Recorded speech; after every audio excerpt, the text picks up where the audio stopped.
ဘုရားကိုယ်တော်မြတ်ဆွမ်းခံရင်ဒီကဲ့သို့တေတောက်ကျူးတွေဆဲတော့ကျုပ်လည်းဆွမ်းခံရင်ငှက်တင်တာလေးသွားသတိရမန္တလေးကျုပ်ဆွမ်းခံစားခဲ့တဲ့ဘုံလောင်းတွေပါကြီးတိုးစားခဲ့အစကမတိုးရဲပါဘူးနောက်တော့တိုးထပ်သွားတယ်မန္တလေးကမြို့ကြီးပြကြီးဆိုတော့စေတနာကောင်းတယ်ရန်ကုန်လည်းကောင်းပါတယ်မြို့ကြီးပြကြီးဆိုစေတနာကောင်းကြ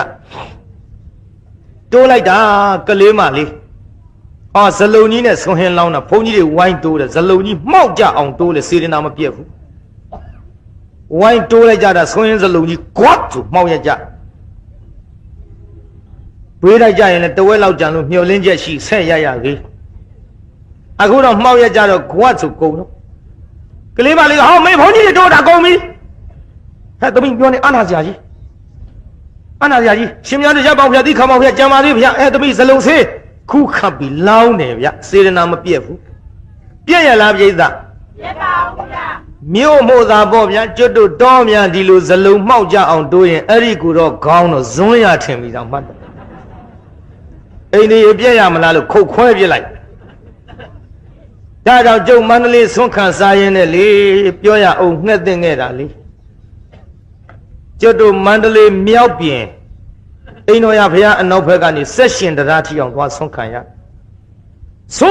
ကအပြန်မှာကျုပ်သပိတ်ကလေးထမ်းပြီးတော့ပြန်လာကျုပ်နောက်ကစက်ဘိန်းနဲ့ဂါဝန်အပြာနဲ့ကျောင်းသူမလေးလိုက်လာတယ်ဆိုလို့ရန်တွေးမနေနဲ့စက်ဘိန်းပါကလေးကတိုက်မလို့တကယ်ဆိုဝေးရဂလိုင်းခတ်ပါလားဗျခုနားနာကြောင့်မှဂလိုင်းဆိုတင်သပိတ်ကြီးနဲ့ဘယ်ပြေးရမှာမသိရှောင်တော့ရှောင်တာပဲအရှောင်ရင်းတူတော့နောက်ကနေခါဝင်ဆောင်ဘာပြောကောင်းမလဲကျုပ်ထမ်းလာတဲ့သပိတ်ကကျုပ်မသနာဘူးကတ္တရာလမ်းပေါ်အရှိလိုက်ပြီ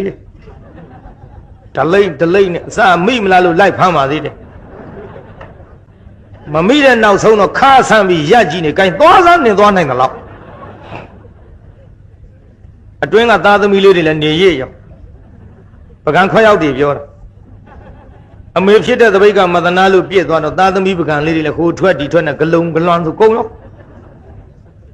ဒီထဲဘေးကအကျော်ဆိုင်ကမိန်းမကြီးကအရင်မရှိဖျားမရှိကောက်អော်လိုက်တယ်ဟဲကိုရောဟာတွေလည်းကုန်နေရလဲကုန်ဟဲ့ကုန်တာပါပဲကျုပ်ထမ်းလာတဲ့သပိတ်ထဲကဆွင်းနေပကံတွေလည်းကုန်ရောသူ့ဆက်ဘေးမေးလွဲလာတဲ့လွယ်အိတ်ထဲကစာအုပ်တွေလည်းဗျန့်ကျဲလို့ကုန်ရှက်လိုက်တာအဲ့တုန်းကကျုပ်မျက်နှာဇီးရွက်လောက်ရှိကလေးမလေးကစက်ဘိန်းပေါင်နဲ့ပေါင်ချောင်းပြီးနေမထနိုင်ကျုပ်လည်းဒကမမှုကြည့်နေတာတကားဆိုရင်ငါဒီလိုလုပ်ရမလားလို့မန္တလေးဘုန်းကြီးတတ်တီနောင်ချင်းဝင်ချခြင်းချနောက်တော်ပါသေးရဲ့ဒကာတယောက်ကစက်ဘိန်းဖယ်ပေးကလေးမလေးကသူ့စာအုပ်တွေဂယုမဆိုင်ဘူးသဘိန်းနဲ့ပကံကြီးလိုက်ကောက်ဆေးကြောပြီးဆွန်းဆိုင်ကဆွန်းဟင်းတွေအပြည့်အဝယ်လောင်းလိုက်ကျုပ်လည်းရှက်တာနဲ့စကားတစ်လုံးမှပြောဘူးလစ်တာမျက်ရည်လဲတယ်အဲ့ဒီတုန်းကပညာသင်ခြင်းလုံးလို့မြို့ကြီးတက်လာဖြစ်မှဖြစ်ရလိမ့်ခြင်းကျုပ်အဲ့ဒီတုန်းကသိပ်ပြီးတော့စိတ်မကောင်းခံစားချက်နဲ့ကြပြားတစ်ပုတ်ကြီးကဲဆိုကြည့်စမ်းပါနောက်ကသဘိတ်ပိုက်ခါဖန်ဝဝါနဲ့ခါကမလအိမ်စဉ်ထမြတနတ်စာအားရှက်တော်ညာလေတပွားပညာသင်လိုပါ၍စိတ်သာအောက်ချဆွမ်းခံကြွသည်လောင်းမဘောမယဟန်တော်ရှက်ပေမဲ့လို့ကိုတနတ်စာလေးဝအောင်တော့သွားရတယ်စိတ်ကလေးအောက်ချပြီးတော့လာလိမ့်မယ်ပြိဿနောက်တစ်ပိုက်ကကောင်းကန်းပေါ့လေဆိုသားမှာဝတ်ဆောင်မဖွဲဂါဝန်ကျဲနဲ့ဖွဲရရလည်းမဟုတ်ဘူးဟိုတုန်းကကျွတ်တုံငယ်ငယ်တုန်းကအခုတော့အဝတ်နဲသွားပါဆိုသားမှာဝတ်ဆောင်မဖွဲဂါဝန်ကျဲနဲ့လမ်းဝဲအပြီးဘိန်းကိုစီလျက်ခရီးပြင်းနဲ့ယဟန်မြင်လျက်ကျွင်းမိလဂလိုင်းခတ်၍ပုတ္တ ပုတ်သီးရှောင်းကားစီးသည်စက်ဘီပေါ်မှလှပြိုပြူခံစားချက်နဲ့ရေးပြီးထဲ့တာဗဟိုစီသတင်းစာတဲ့နောက်ရက်ပါလာအဲ့ဒါကလေးမလေးကစပိန်တိုက်တဲ့နေရာကနေလက်ညှိုးလေးနဲ့ကြပြာကိုမှတ်ပြီးရက်ဆောင်ကျုပ်ရောက်သွားတော့ရှင်မရရပ်ပါဦးနဲ့ကျုပ်ကအဝေးကြီးတွေကသိပါတယ်ဟိုကောင်မလေးငါတိုက်ထားတဲ့ကောင်မလေးပဲရှင်မရရပ်ပေါ့ဆိုအေးရပ်တာပေါ့ဒီကြပြာရှင်မရရေးတာမဟုတ်လားဟုတ်တယ်ရှင်မရတာတပည့်တော်စောင်းရေးတာပဲစောင်းပါများလို့ငါတိုက်လို့ငါတဲ့ရေးပြီတဲ့ရေးတာသူကစောင်းတယ်လို့ကြွပါအောင်ဗျာတဲ့တပည့်တော်လည်းအခမ်းမသိလို့စိုက်ကားနဲ့ကိုယ်ဆောင်လို့တိုက်မိတာပါတဲ့အိမ်ပြောပါဘူးတဲ့ရှက်လို့ဒါနဲ့လိုက်သွားတပိတ်ချီတပိတ်ကလေးနဲ့တင်းဆွင်းနေလောက်ရှင်မရတဲ့ဒီနေ့ကစပြီးတပည့်တော်တို့အိမ်ထိုင်ကိုယ်တော်အဖြစ်နဲ့နေ့စဉ်ကြွပါမန်းလေးတုန်းကဆုံးကထိုင်အိမ်တဲ့အိမ်ရဘူးအမှန်တော့စက်ဘိန်းတိုက်ခါပေါ့မနေ့ကတုန်းကအောင်ရင်း၈ပါးနဲ့ပြည့်စုံတော်မူတဲ့မြတ်စွာဘုရားကိုပရိသတ်ကြီးရှိခိုးပြီးကြပါလား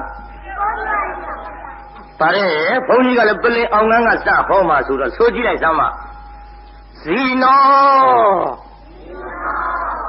အောင်လူတကာတို့ဤအထော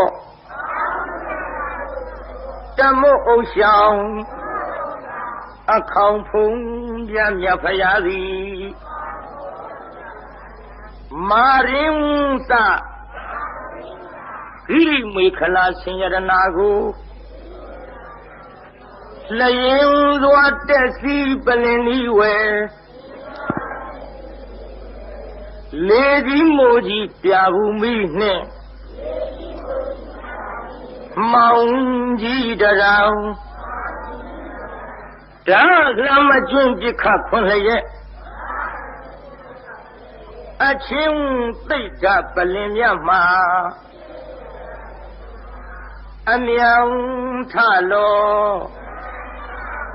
စိတ်ညညိုလွင်ဘောရီပင်နှင့်ပလင်တော်ကထင်အရှာပင်သင်္ကာမဆိုင်ငါရပိုက်ဟုစွဲကိုင်းလက်နဲ့ရဲစင်မဲ့ဖြင့်အောက်ထဲဝုံရန်သောညာအောင်အတန်ဟိကျွေးမရင်ကြည်သည်ရံဘေးတသိမာနမင်းကိုမနေ့ကဒီလိုဆိုပြီးအောင်ရင်း၈ပါးနဲ့ပြည့်စုံတော်မူတဲ့ဘုရားကိုမာနအောင်မီကစပြီးရှင်းမခိုးခဲ့ဘူးလားပြိဿဒါကြောင့်မနေ့ကတုန်းကရှေ့ပိုင်းဝိပဿနာဟောမယ်လို့ကြီးညာတော့လည်းပဲဘုန်းကြီးဟောချိန်မရပါဘူးဒီဇတ်တော်ကိုမန္တလေးမြို့ပေါ်မှာ2ညတစ်ခါတလေ3ညဘုန်းကြီးဒီလိုဟောပါဒီနေ့တညတည်းနဲ့ပြီးအောင်ဟောမယ်ဆိုတော့အခုချိန်ကစပြီးဘုန်းကြီးဇတ်ထုတ်စဟောမယ်နောက်ပိုင်းဇက်ကွက်ထဲမှာအလျင်းသိရင်ဖြင့်ဉာဏ်စဉ်10ချက်ဘုန်းကြီးထည့်ဆွတ်ပြီးတော့ဟောသွားပါမယ်အခုမန္တကြီးကိုဘုရားအောင်တော်မူတော့103ခုနှစ်ကဆုံလာပြီဘုရားဟူးနေဟိုပိဋကစေပိဋကကြီးဘာနေပါလိမ့်ဘုရားဟူးနေဘုရားကိုယ်တော်မြတ်103ခုကဆုံလာပြီဘုရားဟူးနေဘုရားဖြစ်တော်မူတယ်လို့ဆိုတော့ဘယ်သူလာပါလိမ့်မာနပိဋကကြီးဘယ်သူလာတော့မာနဖယားလာပြီးတော့ပလင်လူဖယားလာပြီးတော့ပြိုင်တော့ပေါ့ဖယားတောင်းမှပြိုင်မဲ့လူရှိရင်တို့ပုထုဇဉ်တွေဆိုတာပရိသတ်ကြီးအချိန်ရှိတဲ့၍ပြိုင်လူရှိတယ်ဆိုတာတော့နားလည်ထားနော်မှန်လားပရိသတ်ကြီးဖယားတောင်းပြိုင်လူရှိရင်ငါတို့ပုထုဇဉ်တွေမှာမရှိဘူးလားပရိသတ်လာပြီပရိသတ်မာနဖယားလာပြိုင်အိုးသိတ္တထဟောဒီပလင်ကအမြန်ထလို့ဒီပလင်၅ပိုင်းနေဒီ ဒီပလင်ငါပိုင်နေဖယားပလင်မောကအစင်းခိုင်းဖယားကိုယ်တော်မြတ်ပလင်မောကဆင်းရလားပြိဿကြီးမဆင်းပါဘူးဘုရားကိုယ်တော်မြတ်ပလင်မောကမဆင်းဘူးမာနကဖယားလာတိုက်ဒီပလင်သူပိုင်တဲ့ဟောဒီပလင်ကိုငါစောစောစီစီကနေပြီးတော့မှတ်ထားတယ်မိတ္တထားဒီပလင်မောကသင်အမြန်ဆင်းလို့သူမှတ်ထားတဲ့ပြိဿဘောဓိဘောနဲ့ရွှေပလင်ကိုပိဋကကြီးဘုန်းကြီးနဲ့လည်းမေးဦးမယ်ဒီဘောဓိပင်ကဖယားကြောင့်ပေါက်လာတာလားမာနကြောင့်ပေါက်လာတာဖွားဘက်တော်9ယောက်ထဲမှာဘောဓိပင်မပါဘူးလားပိဋကကြီးပါတဲ့နောက်ကတလုံးကြီးဆိုးကြည့်သားမှလက်ချိုးပြီးတော့အာဘောကာယဆံရွှေကံဘယ်နှလုံးတော့အာဘောကာယဆံရွှေကံဒါဖွားဘက်တော်9ယောက်အာဘောကာယဆံရွှေကံပြောကြည့်သားပါအဓိပ္ပာယ်ကတော့အဲ့ဒီစလုံးလေးတွေထဲမှာကိုအဓိပ္ပာယ်ကကောက်ပြီးသားဖြစ်အာဆိုတာဘယ်လိုလဲပြိဿကြီးအာနန္ဒာဒါလူကြီးပိုင်းကသိပါတယ်အာဆိုတာအာနန္ဒာဘောဆိုတာဘယ်လိုလဲပြိဿကြီးဟောဘောဓိပင်ဖွားဘက်တော်တယ်ဖယားကြောင့်ပေါက်လာဒါမနကသူဥထားတဲ့သူမှတ်ထားတဲ့ပြိဿရဲ့ကာဆိုတာဘာပါလဲကာလုဒ္ဒကြီးရဆိုတာဘယ်သူပါလဲရသောရယဆံဆိုတာဘယ်သူပါလဲဆန္ဒအမရွှေဆိုတာဘယ်သူပါလဲရွှေအိုးကြီးလေးလုံးကံဆိုတာဘယ်သူပါလဲကံပြောင်းမှန်လားတော့ဒီမဲ့ကန္တကမြင်းနဲ့ပြိဿခံဆိုရင်တော့ပေါ်မှာပေါ့ခန္ဓိကမြင်းပြောရင်ပြောလိုက်အဲ့ဒါနည်းနည်းလေးစဉ်းစားတော့အမှန်ကခန္ဓိကမြင်းမဟုတ်ဘူးကန္တကမြင်းကျော်ရွှေမန်းတင်မောင်ဘုဒ္ဓဝင်ဇတ်ထုတ်တည်ရေးတဲ့ဘယ်သူလဲအမေကြီးအိုဦးအောင်စိန်နဲ့ကျုပ်မြင်းညောင်မှာသူတို့ဇတ်ယုံနဲ့ကျုပ်နဲ့မျက်နှချင်းဆိုင်ဟောကြကကြတော့ကကျုပ်ရှိလာပြီးကြော့လို့မင်းသမီးအောင်သန်းတင်ရဲ့ဥအောင်စိန်ရဲ့ရောက်လာတော့တခါကြီးဟာလို့ခမရဇတ်ထုတ်တည်တဲ့မှာဟိုခန္ဓိကမြင်းလို့ပဲပါနေပါလားဗျာတဲ့တပည့်တော်လည်းတတိလေခဖြစ်သွားတယ်မေ့သွားတော့ခင်ဗျအမှန်တော့ခန္ဓိကမြင်းမှာမဟုတ်ဘဲနဲ့ကန္တကမြင်းလို့ဒါလို့ခေါ်တယ်ခန္ဓိကမြင်းလို့နည်းနည်းလေးမှားရမှုဖြစ်နေတော့လူရက်တွေကတော့တောင်ပြောမြောက်ပြောကြခန္ဓိကမြင်းဆိုကြတဲ့ကမြင်းကြီးမဟုတ်တော့ဘူးကွာဘာကွာလဲတောင်မြောက်တွေဖြစ်ကုန်မှန်လားတော့သိချာမပြည့်စည်ကုန်တာပေါ့ပရိသတ်ကြီးကံဆိုတာဘာပါလဲကန္တကမြင်းနာကြီးနဲ့အောက်ကဓာတ်ရင်ကောင်းနဲ့ရေးရတယ်ကန္တကမြင်းအဲ့ဒါဖွားဘက်တော်9ယောက်အဲ့ဒီဖွားဘက်တော်9ယောက်ထဲမှာဘောဓိပင်ဒီဘုရားကိုယ်တော်မြတ်အတွက်ပေါက်လာတာမှန်ပါလေကနဲ့မာနကသူ့မှတ်ထားတယ်သိတာထားဒီပလင်ကအမြန်ထားလို့ဒီပလင်ငါပိုင်းနေဘုရားမဆင်းမာနကလည်းသေးသေးမဟုတ်ဘူးပြိဿလက်ယုံပေါင်း1000ရှိပြိဿကြီးမာနလက်ယုံပေါင်းဘယ်လောက်ရှိကြောက်เสียကြီးပေါ့ဘုရားမကြောက်ပါဘူးခင်ဗျားတို့ကျွတ်တို့လို့ဆိုရင်မာနတမြင်လိုက်ရင်တက်သေးလောက်ပြင်မှာပေါ့ပြိဿကြီးလက်ယုံပေါင်း1000ခင်ဗျားတို့ကျွတ်တို့လက်ယုံပေါင်း1000မပြောနဲ့လက်နှစ်ဖက်ချင်းပါတဲ့လူတောင်မှမေးစီကြီးတိုက်ပြီးတော့တခါတည်းမျက်လုံးကြီးပြူးပြီးတော့လက်ပြီးနှစ်ဖက်ကြစ်ပေါအောင်ဆုံးဟေးကောင်မင်းသေးတော့ကွာအမတော်ကြောက်သေးတာ1000မပြောနဲ့နှစ်ချောင်းနဲ့လူချင်းတောင်တခါအတော်ကြောက်ပြီဒါကြောင့်မာနတခင်ဗျားတို့ကျွတ်တို့မြင်လိုက်ရင်တက်သေးလောက်ဘုရားကိုယ်တော်မြတ်ကတော့လောက်ပါဘူးဒီပလင်ကအမြန်ထားလို့မာနကအထခိုင်းပေသည်ဘုရားချတော်မမူမာနကအသင်ခိုင်းပေမဲ့လို့ပလင်မောကဘုရားဆင်းတော်မမူ မဆင်းတော့တေကောင်းမာတဲ့တိတ်တထဆိုပြီးမာနဘာတွေလှုပ်လာပါလိမ့်ဓာမိုးတွေရွာချလှမိုးတွေရွာချပြာဘူးမိုးတွေမိကြီးကဲတွေမှောင်ကြီးတံပိတ်စီထားလိုက်ရှင်ကြီးစီးပြီးတော့လာတဲ့မာနဒီလိုဒီမာနဘာကိုစီးလာတာပါလိမ့်ဆင်ကဘာဆင်ပါလိမ့်ဘာဆင်ပါလိမ့်ခီရီမွေခလာမှန်တော့နာလာပြည်ကြီးနဲ့ထွေးနေဦးမယ်နတ်စီးတဲ့ဆင်လေယုံမောင်းတစ်ထောင်ဆိုတော့ဘုန်းကြီးเจ้าကထွက်တဲ့တကာကြီးတွေနားလည်မှာပေါ့ဗျာဘုန်းကြီးเจ้าကထွက်တဲ့တကာကြီးတွေဘုန်းကြီးเจ้าလုံးကအပြင်အောင်ရင်းဆိုတာရှိပါတယ်ဘောင်းကဟာသမီနေမိတသဝတ္တတံခီရီမွေခလာဥဒိတာခောရံသဗ္ဗေနမရံဒါနာရိဓမ္မဝိရိနာဇိတဝါမှုနေသောတန်တေဇဇဘဝတုမေဇယမင်္ဂလင်ကအပြည့်အောင်ခြင်းကျွတ်တုသင်ခဲ့ရဘာအောင်လဟတဆိုတော့လက်ယုံမောင်းတစ်ထောင်စီးလာတဲ့ဆင်ကဂိရိမေခလာဆင်ကြီးအဲ့ဒီဆင်ကြီးစီးလာပြီးတော့ဖယားကိုဓာမိုးလှမိုးမိကြီးမိုးတွေရွာချပေးမယ်လို့ဖယားကိုတော်မြတ်ကမကြောက်ပါသူပြစ်တဲ့လက်နဲ့တွေကလည်းပဲဖယားကိုတော်မြတ်ကငါတို့ကိုလက်နဲ့မှန်းပြီးသွားရင်ရှက်စရာကြီးတဲ့လက်နဲ့တွေကစိတ်မရှိတော့လဲရှိတဲ့ကဲ့သို့အသက်မရှိတော့လဲရှိတဲ့ကဲ့သို့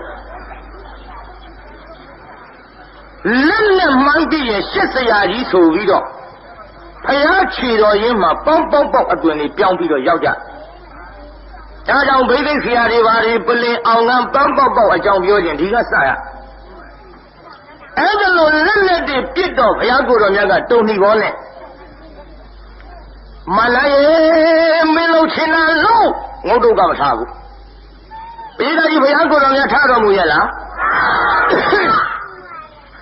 ဘုရားကိုယ်တော်မြတ်မထားတော့မာနကနောက်လှည့်ကြည့်လိုက်တော့သူ့တက်တွေကအများကြီးကိုဘေးကနတ်စစ်သားတွေ1000ကျော်1000ဆိုတာမှန်းပြောလိုက်တာပါကမှလည်းမဟုတ်ပါဘူးနတ်စစ်သားတွေအများကြီးနဲ့ဖျားလာပြီးတော့တိုက်ကြည်ရန်ဂေါရမသူ့တယောက်တည်း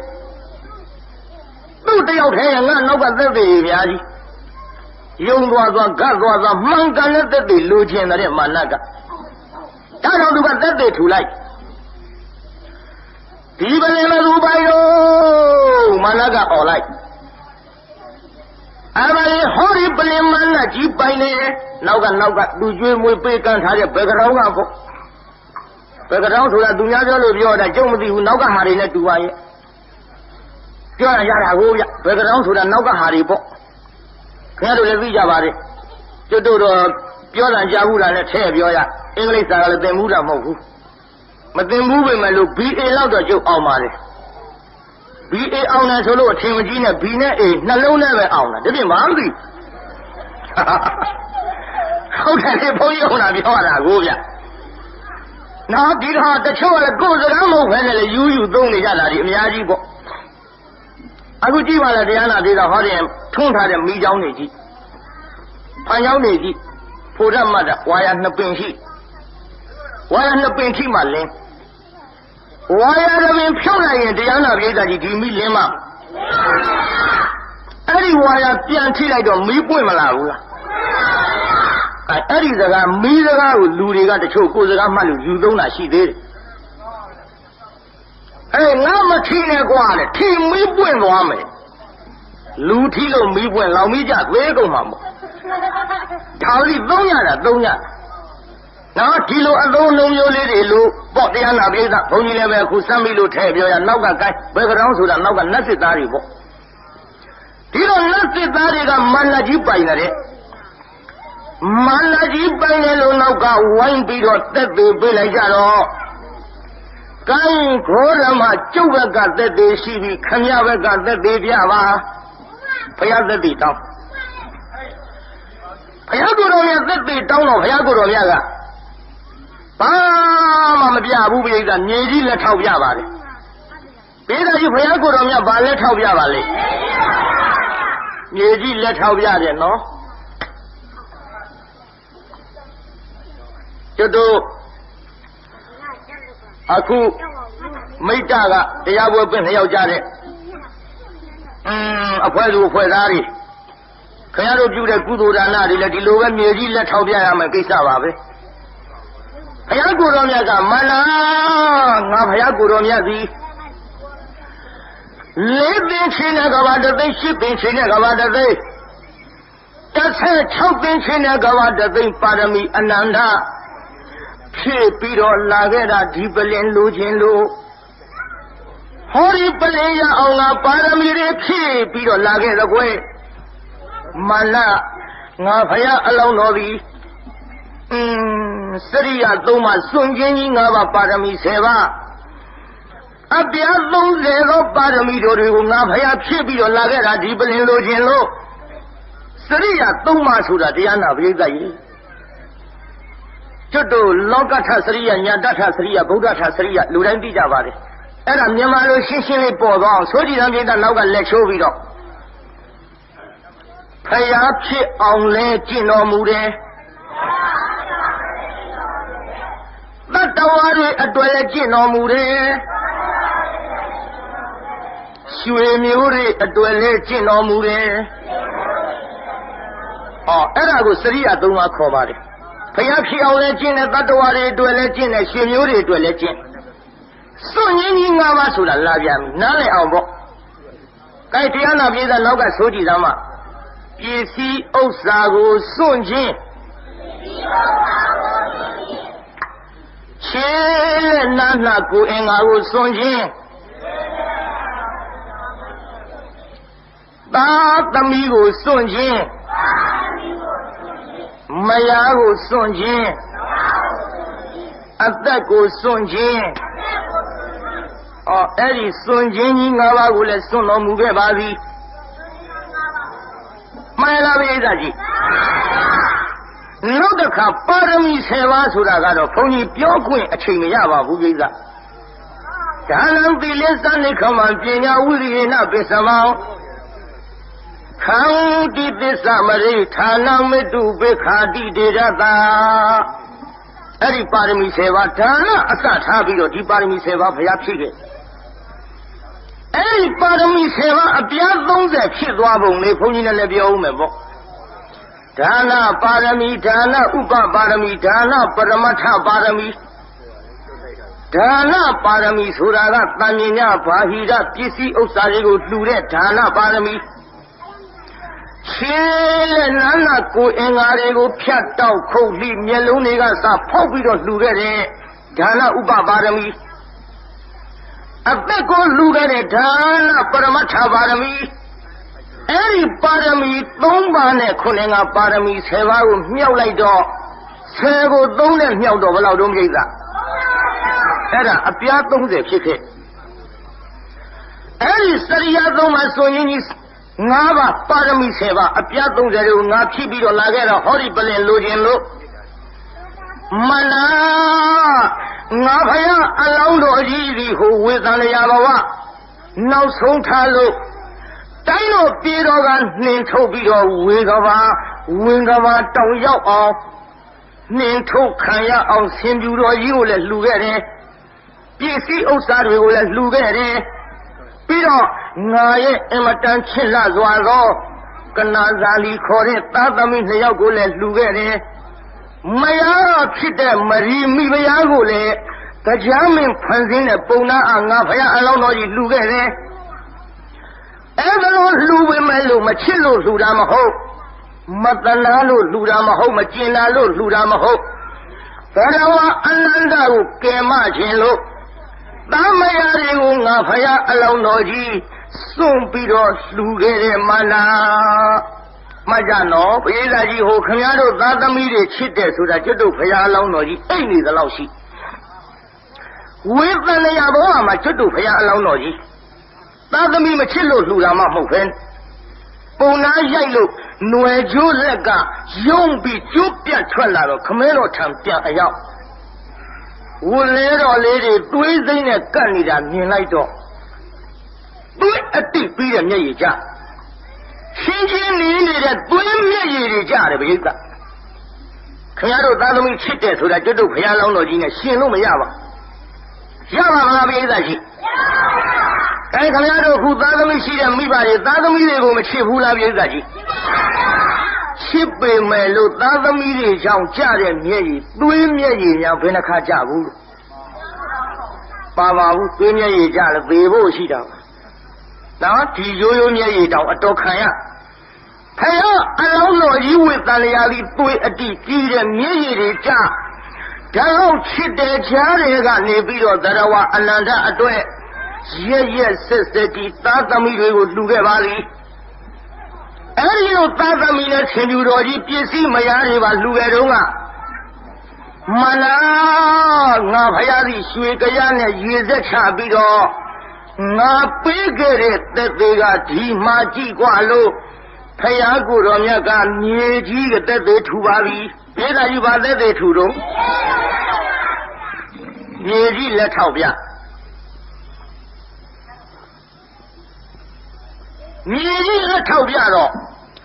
ဝတ်သုံးလေးဆံကိုဖြေလိုက်တော့လေပရိသတ်ကြီးနဘေလေးနဲ့ပြောခြင်းပြောပေါ့မာနကြီးမနိုင်ပဲနဲ့အစင်ရှုံးပြီးတော့ဘယ်နဲ့ပြေးပါလိမ့်မယ်တော့ဘုန်းကြီးပြောမကောင်းလို့နော်သူတော်ကောင်းလို့မနေနဲ့နဘေလေးနဲ့လေမာနကြီးအစင်ရှုံးပြီးတော့ဘယ်နဲ့ပြေးပါလိမ့်မလို့ဟုတ်တယ်ကွာအဲ့ဒီတိုင်းပဲနဘေနဲ့ဆိုအဲ့ဒီတိုင်းပဲကိုကွပြေးပြီးမာနကြီးအဲ့ဒီတိုင်းပဲပြေးလာကြီးမာနကြီးပြေးဗလားမာနကြီးပြေးတော့ဘသူလာပါလိမ့်မြူတိန်ကိုမဆင်မရဲ့နဲ့မြူတိန်ကိုလာတော့မလို့ပိဋကကြီးမြူတိန်ကိုမဆင်မရဲ့နဲ့အတူရင်ဝင်လို့နှွဲပြန်တော့ရှင်ခဲ့ရဲ့သာတော့တယ်အတူရင်ဆိုတဲ့ကောင်ကြီးလာပြန်မတဲ့ပိဋကကြီးအတူရင်ဆိုတဲ့နတ်ကြီးဒီကောင်ကြီးကသေးသေးမဟုတ်ဘူးပိဋကဆံပြားနဲ့ခြေပြားယူဇနာ4800ရှိမိုင်းမဟုတ်ဘူးနော်ယူဇနာတယူဇနာကို73မိုင်ရှိအိမ်ကြောင့်မှတွက်ကြည့်ပေါ့ဗျာနောက်တယူဇနာကို73မိုင်ရှိအဲ့ဒီမာနကြီး73မိုင်ရှိတဲ့တယူဇနာပေါင်းတရားနာပိဋက4800ရှိကိုင်လေတကောင်လုံးဆိုတော့နည်းနည်းများပါတယ်ပိဋကကျွတ်တို့သူ့လက်တစ်စစ်လောက်ပြောကြည့်ရအောင်အသူရင်နတ်ကြီးရဲ့လက်တစ်စစ်ကယူဇနာ90ရှိပိဋကကြီးအသူရင်နတ်ကြီးရဲ့လက်တစ်စစ်ယူဇနာဘယ်လောက်ရှိ90တောင်ရှိတယူဇနာ73မိုင်ဆိုတော့တရားနာပိဋကရေယူဇနာ90ကိုခုခေတ်မိုင်သုံးနဲ့တွက်ကြည့်မယ်ဆိုရင်ကျွတ်တို့639မိုင်ခုနဖာလုံးနဲ့ခုနပူလောက်ရှိလိမ့်ဒီအတူရင်နတ်ကြီးရဲ့လက်တစ်စစ်ကကျွတ်တို့မှန်းကြည့်မယ်ဆိုရင်ရန်ကုန်ဟိုပဲအများကြီးကြော်သွားမှာပေါ့လက်တစ်စစ်ထဲတကောင်လုံးထဲမပြောနဲ့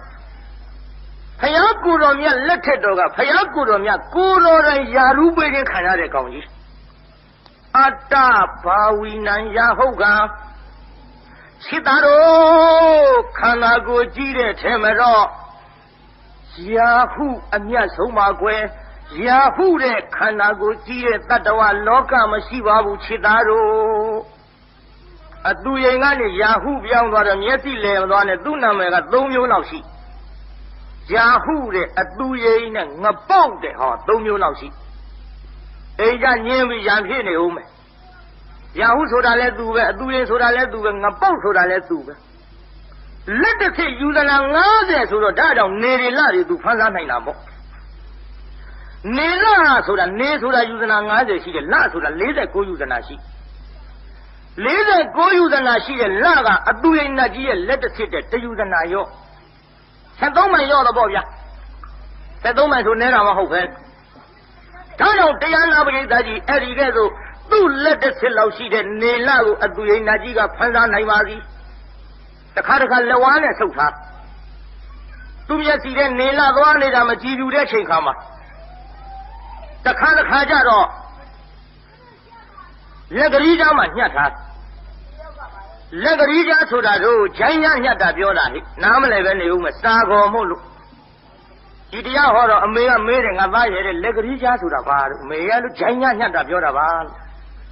မှတ်ထားဟိစာခေါ်မို့တခါဂျိုင်းညညှက်ထားတခါကြတော့မေးစီအောက်ထားတခါပါဇက်ထဲမှာပလုတ်ထဲမှာငုံထားပါဇက်ပိတ်လိုက်တဲ့အချိန်ခါမှာနေလပျောက်သွားတယ်လက်ငပုတ်ဖမ်းတယ်နေငပုတ်ဖမ်းတယ်ဆိုတာပရိသတ်ကြီးမြင်မှုတယ်မဟုတ်လားအဲ့ဒါသူပေါ့ခင်ဗျားတို့ဘယ်သိလိမ့်ဘုရားကျေးဇူးဘုရားဟောလို့သိရပါဇက်ပိတ်လိုက်ရင်နေလပျောက်သွားပါပြီဒါပေမဲ့လို့ဘုရားကိုယ်တော်မြတ်ကစိတ်သားတို့အိတ်တမစရိယာဖြစ်လို့ပါဇက်ထဲငုံထားပေမဲ့လို့နေလကိုဒီကောင်ကြီးမသွားအောင်မတတ်နိုင်ပါဘူးကွယ်တို့နောက်ကလိုက်နေရတာပြိဿသူရက်နေလို့မရဘူးပြိဿရဲ့ရရလားပြိဿကြီးပါဇက်ထဲငုံပြီးနောက်ကနေလိုက်နေရတကယ်လို့သာရက်နေရင်ဟောဒီနေလတရားနာပြိဿကြီးသူ့အုပ်ခေါင်းဖောက်ထွက်သွားနိုင်ကြအကြောင်းရှိတယ်ရက်နေအောင်သူမတတ်နိုင်ကမ္ဘာနေရာမှာကမ္ဘာတန်းစာကမ္ဘာတီးပြီးတော့ကမ္ဘာပြက်မှပြက်တဲ့အရာဝတ္ထုဘယ်သူမှဖြစ်လို့မရပိဿကြီးအတူရင်ပါဇက်ထဲငုံပြီးတော့ရက်နေရင်သူ့အုပ်ခေါင်းဖောက်ထွက်မသွားနိုင်ဘူးလားနေလားရက်နေအောင်သူတတ်နိုင်ရလားတကယ်ဆိုရင်သူ့လက်တစ်ဆစ်လောက်ရှိတဲ့နေလားသဘောမကျလို့များလက်ဝါးနဲ့ပုတ်ချရင်ပြုတ်ကျနိုင်ကြအကြောင်းမရှိဘူးလားရှိတာပေါ့ဗျလက်တစ်ဆစ်လောက်လေသူ့ပုတ်ချမယ်ဆိုရင်ပြုတ်ကျနိုင်ကြအကြောင်းရှိတာပေါ့ချနိုင်ပါဘူးလာဆိုတာအောက်ကကြီးတော့ပကံများလောက်ရှိနေဆိုတာလည်းပကံများသာရှိအောက်ကလှမ်းကြည့်လို့တရားနာပြိဿမြေကြီးပေါ်ချကြည့်မယ်ဆိုရင်လာနေဟိုဘက်နှခမ်းဒီဘက်နှခမ်းရန်ကုန်ဟိုဘက်ကျော်သည်နဲတာမှမဟုတ်ပဲနဲ့အဲ့ဒီနေလာကိုသူလက်ဝါးနဲ့ပြုတ်ကြအောင်ပြိဿကြီးပုတ်ချနိုင်ရဲ့လားချနိုင်ဘူးပြိဿကြီးပုတ်ချနိုင်ရဲ့လားရနိုင်ပါဘူး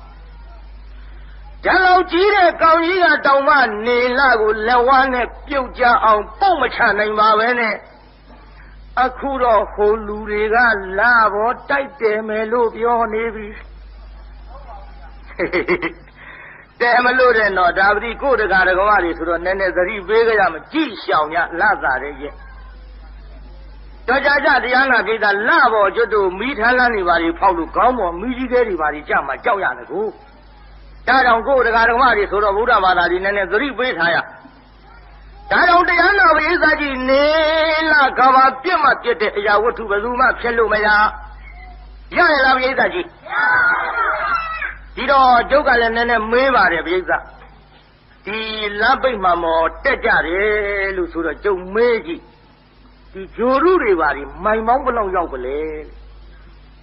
မိုင်2သိန်းတော့3သိန်းလောက်တက်သွားပြီလို့ပြောတယ်ပရိသတ်တိတိကျကျသိလို့လားအကြလားတော့မသိဘူးပေါ့ကျွတ်တို့လည်းလေဖန်တန်းသိနေရတာကိုအဲ့ဒါလို့မိုင်3သိန်းကျော်လောက်ရောက်တယ်ဆိုတော့ကျုပ်ကစဉ်းစားဒီလက်ပိတ်မှန်ကကျွတ်တို့အောက်ကနေကြည့်ရင်တရားနာပြီးတာမြင်းမို့တောင်က8400ရှိပါတယ်တောင်စဉ်9ထပ်မှာအမြင့်ဆုံးဖြစ်တဲ့ယူကန်တို့တောင်ကကျွတ်တို့မြင်းမို့တောင်တဝက်ရှိမြင်းမို့တောင်တဝက်ဆိုတော့မြင်းမို့တောင်က8400တဝက်ခွဲလိုက်တော့ပရိသတ်ကြီးယူဇနာဘယ်လောက်ရှိ4200ချင်းပါအဲ့ဒီ4200ရှိတဲ့ယူကန်တို့တောင်ထိပ်ကနေလတို့လက်ရရလှည့်ပြီးတော့သွားကြဒီတော့တရားနာပရိသတ်ကြီးယူဇနာပေါင်း4200မြင့်နေတဲ့နေလကျွတ်တို့မိုင်ပေါင်းနဲ့တွက်ကြည့်မယ်ဆိုရင်9သိန်းကျော်6သိန်းလောက်တော့ရှိမှာပေါ့ဒါမှန်ပြောနော်မှန်ပြောအိမ်ကျတွက်ကြည့်ပေါ့ဗျာဘယ်လောက်မြင့်နေဆိုတာသိချင်ရင်တယူဇနာကို73မိုင်ရှိယူဇနာပေါင်း4200ကိုတယူဇနာ73မိုင်နဲ့မြောက်ကြည့်ပေါ့အဲ့ဒါအိမ်ကျတိတိကျကျသိချင်ကျုပ်မမြောက်နိုင်ဘူးလေကျုပ်မြောက်လို့လည်းတရားဟောရမှာမဟုတ်ဘူးနော်ဒါကြောင့်9သိန်းကျော်6သိန်းလောက်မှန်ပြောတာပါပြိဿပိုခြင်းလဲပုံမှန်လိုခြင်းလဲလိုမှာပါဒါကြောင့်နေလကကျွတ်တို့နေရာကလှမ်းကြည့်ရင်မိုင်ပေါင်း9သိန်းကျော်6သိန်းလောက်မြင့်ပါပြီ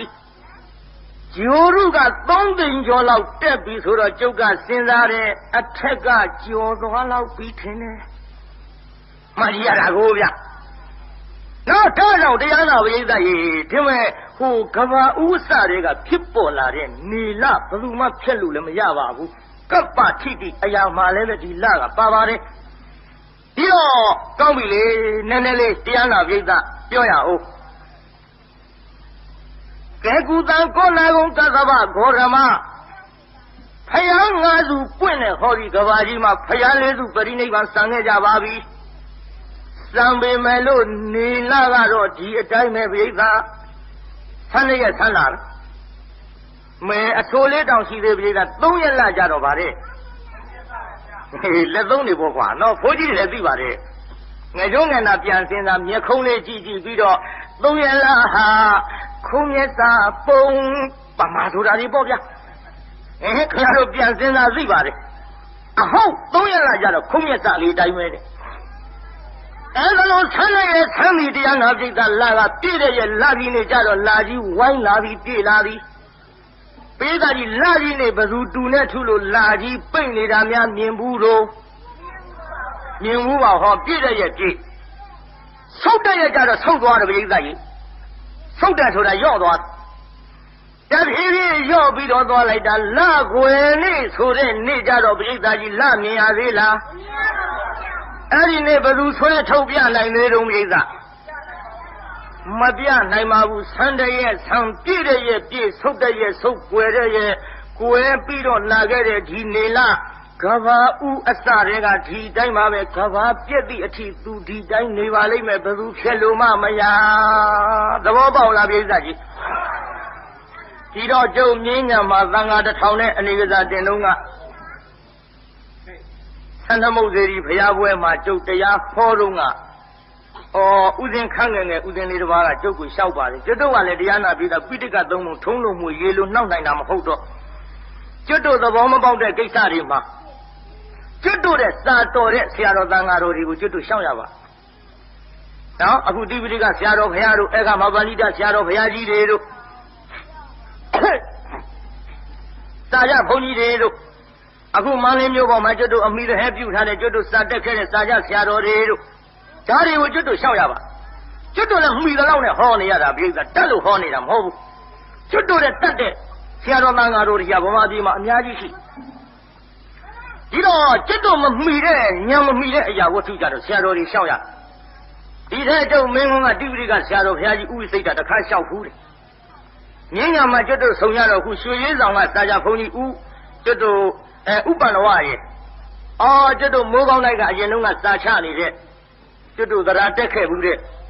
ကျုပ်ကခမကန်လိုက်နေတာကိုဗျရွှေလောင်းရောက်အဲ့ဒီမိုးကောင်းလိုက်မှာသွားပြီးတော့စာတက်တုန်းကဥပ္ပန္တိရေအဲ့ဒီဥပ္ပန္တိရေကျွတ်တို့အေကမပန္တိတဥသောဘီရေကျွတ်တို့ရွှေရင်းဆောင်ဥပ္ပန္နဝကြီးပြန်တော်မမူခင်ကဥပ္ပန္နဝရေတိပိဋကဆရာတော်ဘုရားရေဟောကျွတ်တို့ပခုတ်ကူကတိုက်အုပ်ဘုန်းကြီးဖြစ်တဲ့ဥနန္တိယဆရာတော်ဘုရားရေဆရာတော်ကြီးဆုံရတော့ကျုပ်ကအငယ်ဆုံးကလေးလေးလောက်ဖြစ်နေလို့ကျုပ်ကတိပတိကဆရာတော်ဘုရားရှောက်မိဆရာတော်ဘုရားလို့တပည့်တော်တို့ကြောက်ဆယ်ဘက်မှာဘုန်းကြီးတစ်ပါးပေါ်နေတယ်လို့ပြောပါတယ်ဘုရားအဲ့ဒါတပည့်တော်တို့ဒီလူတွေဟာဘုရားဆိုပြီးတော့ကိုးကွယ်နေကြတယ်ကိုးကွယ်နေကြတော့သူကပြင်းစီမှာဆရာတော်ဘုရားကြီးရှိရောက်သွားတော့အရှင်ဘုရားအသက်ကြီးပြီးတော့ဒီဘုရားတွေပြင်းနေပြီးတော့ကိုတတိုင်းတွေလုတ်တယ်ဗျအဲ့ဒါရှင်မရဘာရည်ရွယ်ချက်နဲ့လုတ်နေတာတော့လို့ဒီလိုမေးတော့ဆရာတော်ဘုရားကြီးကလည်းရီကမောကနဲ့ကွယ်ငါလုတ်နေတာတော့တခြားမဟုတ်ပါဘူးဒီဘဝကများသေရင်နတ်ပြည်နတ်သားလေးများဖြစ်မလားလို့ဟောဆရာတော်ဘုရားကြီးကဒီလိုအမိန့်ရှိလိုက်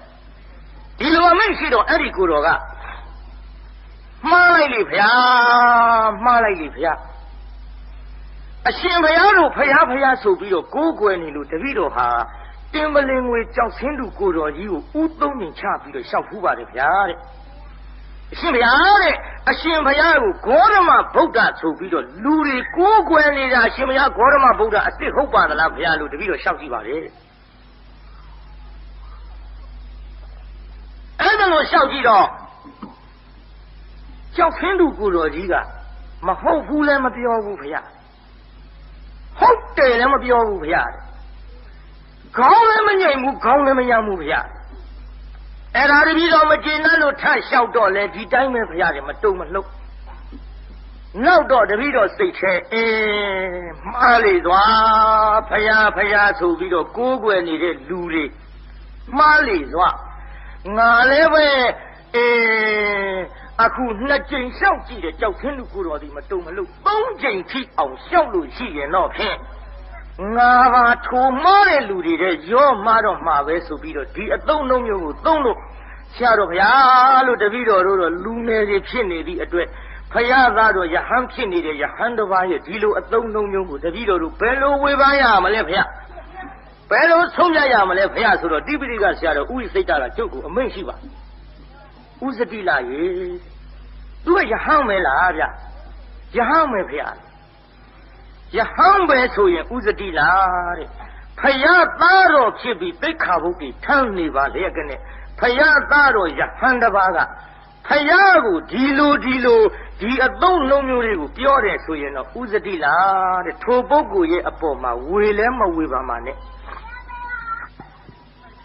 ရှင်းလည်းမရှင်းရင်ပါနဲ့စဉ်းလည်းမစဉ်းစားပါနဲ့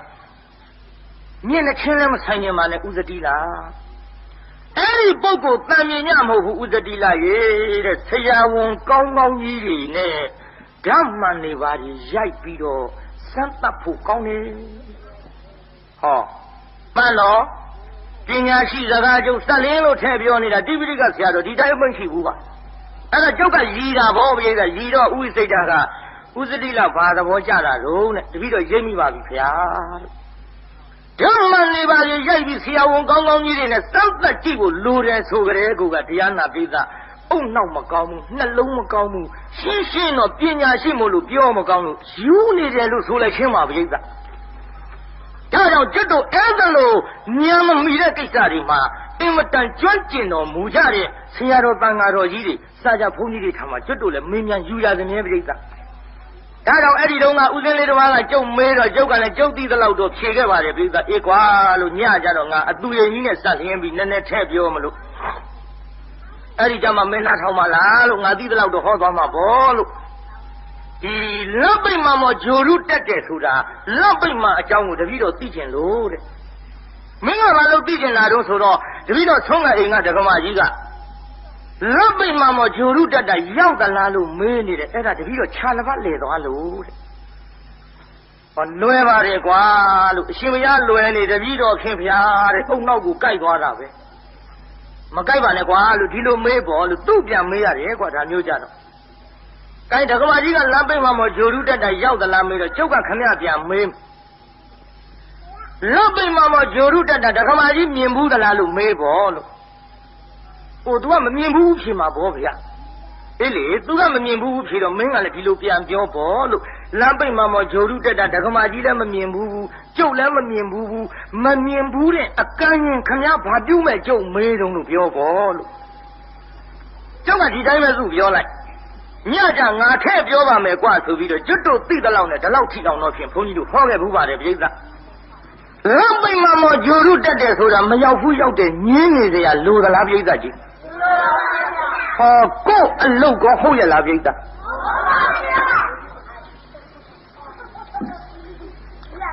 မငင်းရနဲ့ကဘုန်းကြီးတို့အဖြေကတော့လေအဲ့ဒီတုန်းကထည့်ဖြေခဲ့ဘူးပါလေလမ်းပိတ်မှမောဂျိုရုတက်တာရောက်တယ်မရောက်ဘူးဟိုမင်းလို့ရှိရင်ဘုန်းကြီးတို့အဖြေပေါ့ကြက်ရင်လည်းယူသွားကြမရောက်ဘူးလည်းမပြောဘူးကျုပ်ကရောက်တယ်လည်းမပြောဘူးကျုပ်အဖြေကတော့ရောက်ရင်တော့ရောက်မှာပဲဒါပဲကျုပ်ဖြေခဲ့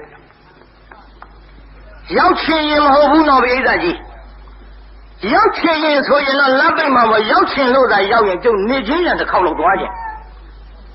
ရောက်ချင်ရင်မဟုတ်ပါဘူးရောက်ရင်တော့ရောက်မှာပဲဒီတော့ကျုပ်စကားမပြီးသေးဘူးပေါ့ဗျာရောက်ရင်တော့ရောက်မှာပဲဆိုရင်ပိဿကြီးမရောက်ရင်တော့ခင်ဗျားတို့ပြောတာလို့ပေါ့ဗျာသိတော့သိပါတယ်ကွာဒါပေမဲ့ဆိုတာလို့ဆုံးနေဘူးကျုပ်စကားရောက်ရင်တော့ရောက်မှာပဲဆိုရင်မရောက်ရင်တော့ရောက်ဘူးအဲ့တော့တရားနာပြေးတာညင်းမနေနဲ့မရောက်ဘူးရောက်တယ်အေးလက်ပိတ်မှမောဂျိုရုတက်တာရောက်တယ်ကွာဒီလိုပြောတဲ့လူကြတော့ဖြေလိုက်ဖို့အေးကွာရောက်ရင်တော့ရောက်မှာပေါ့ ဟာမင်းရောက်တယ်လို့အေးလေရောက်ရင်တော့ရောက်မှာပေါ့ကွာဒီလမ်းမမောင်ကျူလူတက်နေပြီကွာကူမရောက်ရင်တော့မရောက်ပါဘူးကွာဟာမင်းမရောက်ရမှာတော့ကွာအေးလေရောက်ရင်တော့ရောက်မှာပေါ့ကွာအဲသူ့ဖာသူဦးကြောင်ကိုဖြည့်ရောအငင်းမနေနဲ့တော့ကျွတ်တော့မြင်းညာတော့ယုံတဲ့လူနဲ့မယုံတဲ့လူတော့ဖက်ရည်ဆိုင်ကလထိုင်နဲ့ရိုက်တာဆေးရုံတင်လိုက်ရဗျာတပြားမှလည်းမရဘူးတသိမှလည်းမဆန်းရဘဲနဲ့ဘာလို့ရဖြစ်ချင်ရတော့ဒါကြောင့်ကျွတ်တို့ဖြေကတော့ရောက်ရင်တော့ရောက်မှာပဲမရောက်ရင်တော့မရောက်ဘူးနော်ဒါညင်းနေစရာလိုလည်းမဟုတ်ဘူးလောကစိတ်နာနတ်စိတ်နာလောကကြီးအကြောင်းဆိုတာကြံစီရင်ယူသွားမယ်ပြိဿကြံစီရင်ယူသွားနိုင်ကျွတ်တို့ဟောအဲ့ဒီခေမကလိုက်နေတော့ကစာကြဘုန်းကြီးကိုကျွတ်တို့အခုပြန်တော်မူသွားတဲ့မိုးသားဆရာတို့ဥပညာကိုကျွတ်တို့လျှောက်ဖူးပါအဲ့ဒီဥပညာကိုကျွတ်တို့လျှောက်တော့ဗျာလို့တပည့်တော်တို့ဟိုဘက်က9ပါးဒီဘက်က9ပါးဗျာဖရာကမြတ်တယ်တရားကမြတ်တယ်ညင်းနေကြလို့ဗျာသူများတွေပြန်သွားကျွတ်တို့မပြန်ဘူးမောင်လင်းတို့ပြန်ရလေတပည့်တော်တို့ဗျာဟိုဘက်9ပါးဒီဘက်9ပါးဖရာကမြတ်တယ်တရားကမြတ်တယ်ညင်းနေလို့ဗျာဖရာဖြစ်တာလေဒီတရားကျင့်လို့ကွာတရားကမြတ်တယ်ဟို9ပါးလည်းမဟုတ်ဘူးကွာဒီတရားတွေကဖရာကဟောထားတယ်ဟေးဖရာဟောမှမဟုတ်ဘူးကွာတရားကိုအရင်လုံးကရှိနေတာဒီတရားကျင့်လို့ဖရာဖြစ်တာကွာအဲ့ဒီညင်းတဲ့အကြောင်းလျှောက်တော့စာကြဘုန်းကြီးကကျွတ်တို့ဘာပြောတယ်ထင်တော့ပြိဿဟဲ့မဝစင်းတို့ကအယူတွေဟောကျွတ်တို့အယူတွေဆိုပြီးကျောင်းပေါ်ကနှင်ချအဲ့ဒါကျွတ်တို့ကကျောင်းကြတော့ဟိုဆရာတော်ကိုလျှောက်ကြည့်တပည့်တော်တို့ဗျာလို့ဒီလိုစာကြဘုန်းကြီးကိုမသိလို့တပည့်တော်တို့သွားမေးတော့အယူတွေလို့ဆင်းရဆိုပြီးတော့ငေါက်ချတယ်ဗျကျောင်းကဆရာတော်ကြတော့ပိုဆိုးနေအငင်းလာတော်သေးခွင့်ကားတွေရဲ့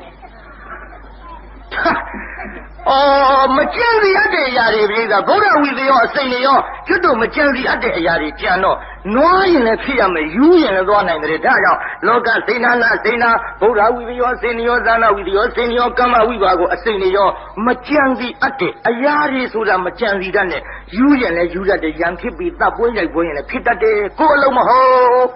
ဟောဘုဟုတုတ္တစက်လင်းလို့ကျွတ်တို့ထည့်ပြောတာပါကဲအဲ့ဒါတော့ခီအောင်တရားနာပိဿရဲ့ဘယ်လိုမှဖြည့်စည်းလို့မရပေမဲ့လို့နေလာကိုပါဇတ်ထဲငုံနိုင်တဲ့အတူရကြီးကဖျားထံလာပြီပြိဿရဲ့ကောရမဖျားပွင့်တယ်ဒါပေမဲ့လို့18တောင်းလောက်ရှိတဲ့ဖျားလေးကိုငါသွားပြီးတော့ဖူရမှာခါရောက်ပါပြီအတူရမာနပေါ့ဗျာအသမိမာနခေါ်ပါတယ်အသမိမာနဆိုတာပါဠိမြန်မာလိုပြောတော့ဘဝင်နည်းနဲ့ခြေပြားထောက်တယ်ဗျာ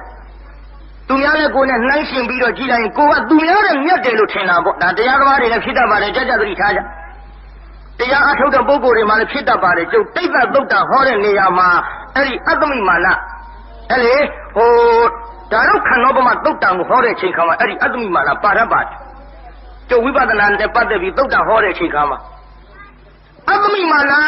ဆိုတာကတရားနာပရိသတ်ကြီးဘုံဝင်မြင့်နဲ့ခြေပြားထောက်တချို့တရားထုတ်တဲ့လူချင်းဘယ်နဲ့လုံးနဲ့မင်းတရားအထုတ်တာကျုပ်တော့တရားထုတ်တာ9ရက်လောက်ရှိသွားပြီခင်ဗျဘာတွေမြင်လုံးဟိတ်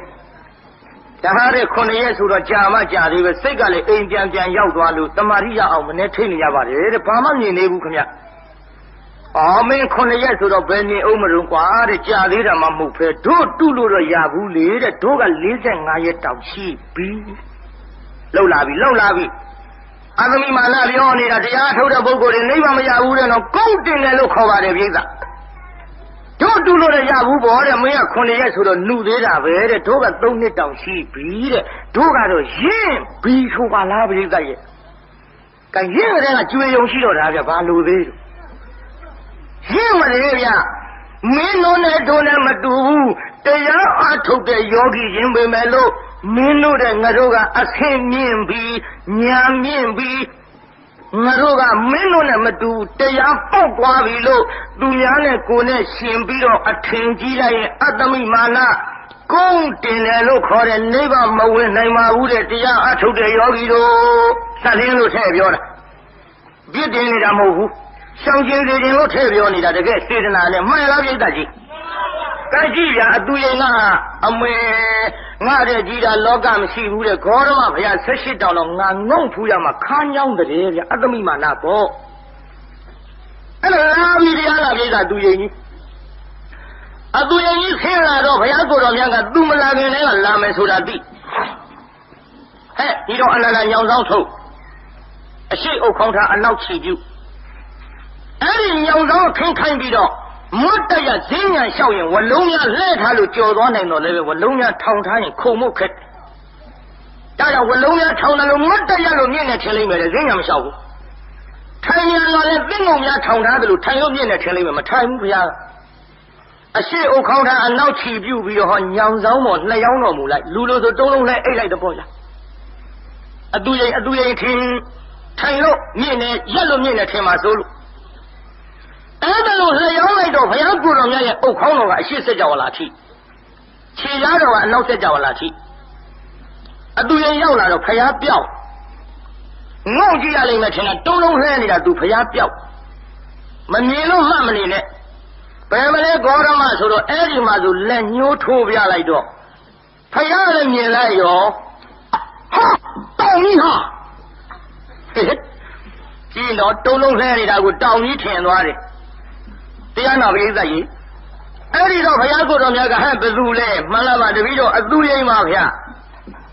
မင်းပါကိစ္စအရှင်ဘုရား78တောင်လောက်ရှိလို့ငုံကြည့်ရလိမ့်မယ်ထင်လို့လာတာအခုနဲလာကြီးမဟုတ်ပါလားဗျာအသူရိမ်ငါငုံကြည့်လို့မရပါဘူးကွာဘယ်နဲ့ကြောင့်တော့ဘုရားဟေးပါရမီ10ပါးငါပြုခဲ့တဲ့နေရာမှာဒါနပါရမီအစထားလို့လှူတဲ့တန်းခဲ့တဲ့ချိန်ခါမှာ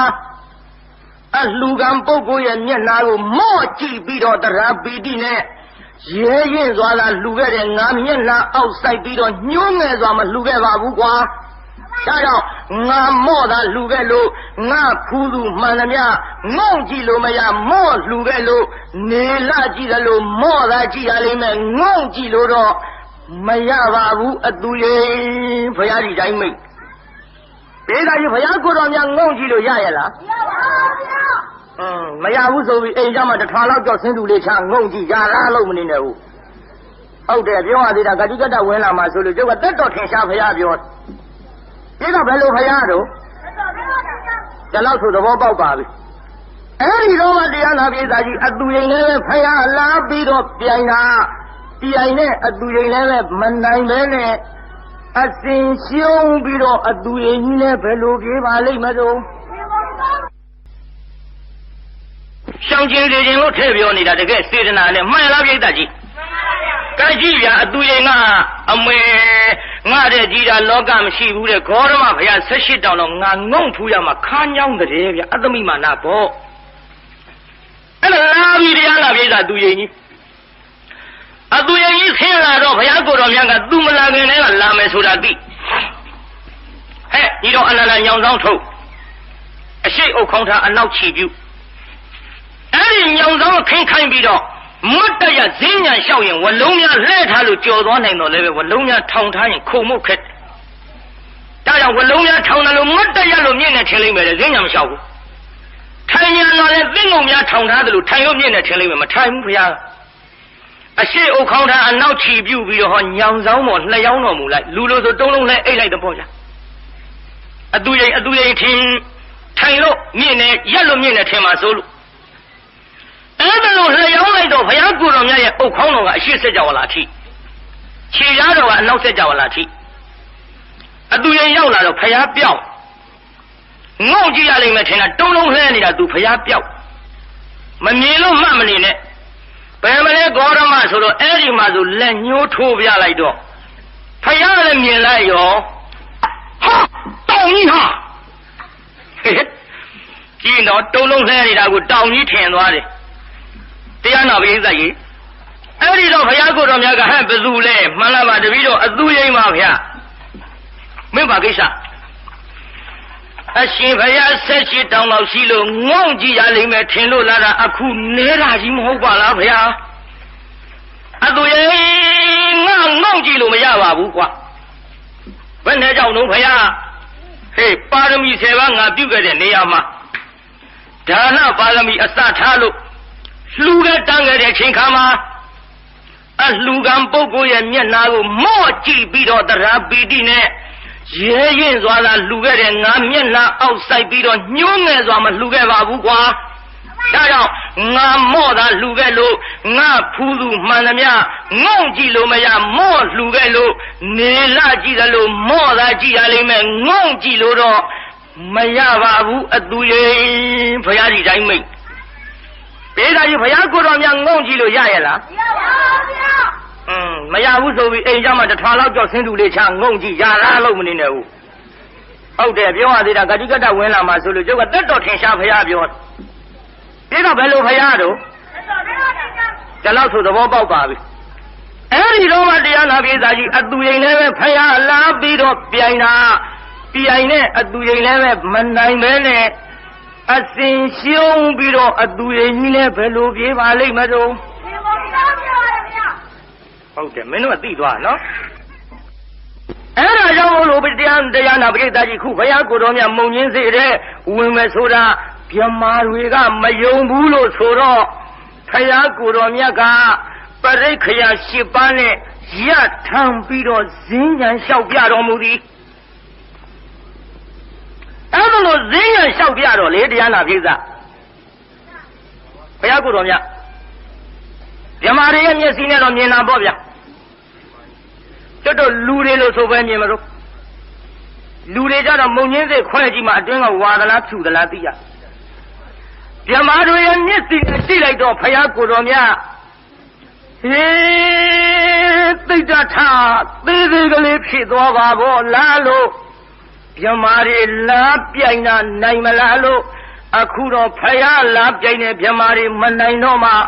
အစင်ရှုံးပြီးတော့ဗြဟ္မာတွေလည်းပဲနဲ့ပြေးပါလိမ့်မယ်တို့မင်းတို့ကတော့အာတွေ့နေတာကွာနော်နောက်တော့မှတ်ထားကွာမနိုင်လို့ပြေးတဲ့လူတွေအဲ့ဒီတိုင်းတော့မှတ်တော့ရိုးရိုးမဟုတ်ဘူးကွာကိုင်းပြေးဖေးအရင်ထုံးတိုင်းပဲပြီးတော့တရားနာပရိသတ်ရေဘုန်းကြီးလည်းရှားရှည်တယ်တော့မအောင်မေးတဲ့ရှည်တော့ရှည်နေကြပဲ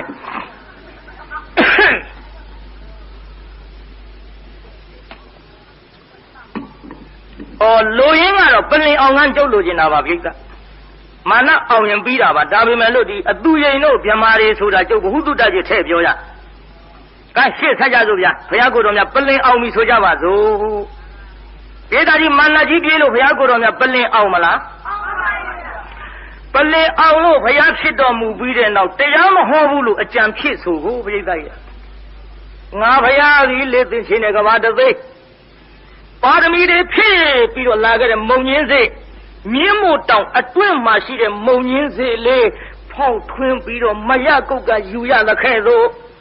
အင်မတန်နဲ့သိမ်မွေးတွေရခဲ့တဲ့တရားတော်တွေကိုငါဘုရားဟောပေးမယ်လို့လူတွေရဲ့တန်တာမှာလောဘဒေါသမောဟထူပြောသဖြင့်မောယုံရှိတော့မှာပဲလို့တရားမဟောဘူးအကြံဖြစ်တော့မြင်းမို့တောင်ပတ်လောက်တဲ့ပန်းကုန်းကြီးနဲ့ပဟံပတိဗြဟ္မာမင်းကြီးတောင်းပန်သဖြင့်ကျွတ်ထိုက်တဲ့ဝိနည်းကကြည့်လိုက်တဲ့အချိန်ခါမှာဟောပြင်စောကြီး9ဦးမြင်ပါဗျာအဲ့ဒီပြင်စောကြီး9ဦးကိုမြင်တော်မူတော့ဘုရားကိုယ်တော်များဓမ္မစကြာတရားဟောကြတော်မူပြေတာကြီးဘုရားဘာတရားဟောကြမှာလဲဓမ္မစကြာတရားဟောကြတော့မေးရအောင်ပြေတာကြီးဘုရားကိုယ်တော်များကောင်းကင်ကကြွမှာလားခြေချင်းကြွမှာလားဘုရားဆိုတော့ကောင်းကင်တုတ်တာပဲကွာနော်လူကြီးတွေဖြေကြဗျကလေးတွေနဲ့ကြီးပြည့်မထားနဲ့ပရိသတ်ကြီးဘုရားကိုယ်တော်မြတ်ဓမ္မစကြာတရားဟောကောင်းကင်ကကြွမှာလားခြေချင်းကြွမှာလားဟာမြန်တာအပြောင်းလဲဒါပြန်ဒီလိုလုပ်လိုက်ပေါ့ကွာကောင်းခြေချင်းဟုတ်လားဗျာဒီတော့ဒီလိုတရားနာပြေကနားလည်အောင်ကြုတ်ပြောမှာပေါ့ဟောရှင်ဘုရားတွေလက်ထက်တုန်းကတော့ဓမ္မစကြာတရားဟောကြတာကောင်းကင်ကကြီးကြွတော်မူကြပါသည်ကျွတ်တို့ဖရာကြတော့မှခြေချင်းကြွတော်မူသည်ကျွတ်တို့ဖရာကြမှာခြေချင်းကြွကောရမဖရာကြမှာမကြွနိုင်လို့လားဟုတ်ပါဘူးကြွနိုင်တာပေါ့ဖရာဖြစ်မှာတော့ဒါဖြင့်ဘာပြုလို့ခြေချင်းကြွမှာလဲကျွတ်ထိုက်တဲ့ဝိနည်းကိုမြင်လို့ပိဋကကြီးဘာမြင်လို့ခြေချင်းကြွတာပါလဲဖရာတောင်ကောင်းဝင်ကကြွနိုင်ပါရဲ့နဲ့မကြွဘဲနဲ့တရားနာပိဋကကျွတ်ထိုက်တဲ့ပုဂ္ဂိုလ်မြင်ကဖရာတောင်ခြေချင်းကြွသေးတာကျွတ်တို့ဓမ္မကတိကဘယ်လိုပြင့်မှလိုက်မယ်ဆိုလို့တော်မလားပိဋကဖရာကိုယ်တော်မြတ်တောင်မှခြေချင်းကြွတော်မူတာကျွတ်တို့ကလည်းပြင့်တယ်လို့လိုက်ရမှာပေါ့ဒါကြောင့်ခုကျုပ်ဟောနေပါတယ်တရားနာပိဋကတရားဟောလာတာ15နှစ်ရှိပြီကျေးနဲ့မလိုက်ဆရာနဲ့မလိုက်ပြင့် နဲ့ပုဂ္ဂိုလ်ရှိရင်10အိမ်15အိမ်ရှိတဲ့တောရွာလေးတွေကစကျုပ်အပင်မခံလိုက်ဟောနေပါတယ်ဒီလိုဟောနေလို့တရားကိုမဟောရမနေနိုင်လို့ဒီကိုတော့ဈေးပေါ်ပေါ်နဲ့ငန်းငန်းတဲ့လိုက်နေတယ်တော့ကျုပ်ပေါ်ထင်လွဲပါနဲ့ကျုပ်စေတနာကိုစော်ကားလို့တော့မရဘူးကျုပ်အခုတရားဟောနေတဲ့တရားနာကိစ္စပုဂ္ဂိုလ်တိုင်းကျုပ်တရားကိုနားနိုင်လို့ကျုပ်တရားမှမနာပဲဟောနေပါတယ်တစ်နှစ်လုံးလုံးမနာပဲနဲ့ဟောနေတဲ့တရားနာကိစ္စလူတိုင်းနားနိုင်ပါတယ်ကျုပ်တရားကံကျွတ်တော့ကတရားပူဇော်မဲ့ပုဂ္ဂိုလ်200ဆိုးနေမယ်ဘယ်ပြစ်နိုင်တော့မန္တလေးမြို့ပေါ်ကစကိုင်းကျုပ်ကားနဲ့လာပင်ကားနဲ့ပြန်ဖို့ဆိုရင်ကားမရှိတဲ့လူကျုပ်ပြစ်နိုင်ကားမရှိတဲ့လူမပြစ်နိုင်ဘူးတရားနာပိဋကနော်ဒါကြောင့်မို့လို့အားလုံးတရားနာပိဋကရေအခုတရားတော်မတွေအားတရားပြတဲ့ချိန်ခါမှာပုဂ္ဂိုလ်တိုင်းနာနိုင်လို့ကျုပ်ပြစ်နိုင်တာပါတရားနာပိဋကတရားပွဲရက်မနာပဲဟောရတာပါတရားကောင်းလို့တော့ကျုပ်ပေါ်တွက်လို့မရပါဒါကြောင့်နာခြင်းသူရှိကဟောပြနိုင်ရမယ်ဒီလိုလှည့်ဟောနေဘုရားရှင်မြတ်တော်ကြီးကြည်ပြီးတော့ကျွတ်တို့လည်းတတ်နိုင်တဲ့လောက်နဲ့တရားဓမ္မတွေထမ်းမှာအသိပေးရပါဘုရားကိုယ်တော်မြတ်ခြေချင်းကြွပြီခြေချင်းကြွတော့လမ်းမှာတရားနာပရိသတ်ရေဗုဒ္ဓဂါယာနဲ့ခရာတိကကြားပေါ့ဗျာဘလို့တွေ့လုံးဆိုတော့ကျွတ်တို့တက္ကရုံဥပကကြီးတွေ့ပါဘေးလာကြီးဘလို့တွေ့တော့တက္ကရုံဥပကကြီးဆိုတော့ဒိဋ္ဌိခိုင်းရင်ကပေါ့နေမှာပေါ့မခလိကောသလတို့ပုဒ္ဒနာကသဗ္ဗတို့ပကုဒကိစ္ဆာယနာတို့သိသိတို့ဆိုတာတွေကြားဘူးသားနဲ့အဲ့ဒီခိုင်းတဲ့ကနေမှာပေါ့ဒိဋ္ဌိကလည်းသူတို့ရာဇဝင်ပြောရရည်စရာကြီးပြိဿမြင်လားဟောကျွတ်တို့မခလိကောသလဆိုတဲ့ကောင်ကြီးကြည့်မှာပေါ့စီအိုကြီးထမ်းလို့တထေးလို့တဲ့လူကဟဲ့လဲမယ်နော်ခလုတ်တိုက်မယ်နော်ကွဲမယ်နော်နဲ့ပြောရင်ခလုတ်တိုက်လဲတော့စီအိုကြီးကွဲပဇတ်မှမပိတ်သေးဘူးကွဲရမလားလို့တရားနာပိဋကတထေးလို့တဲ့လူကရိုက်မလို့လှမ်းဆွဲလိုက်တာလူမမိဘူးပစိုးမိ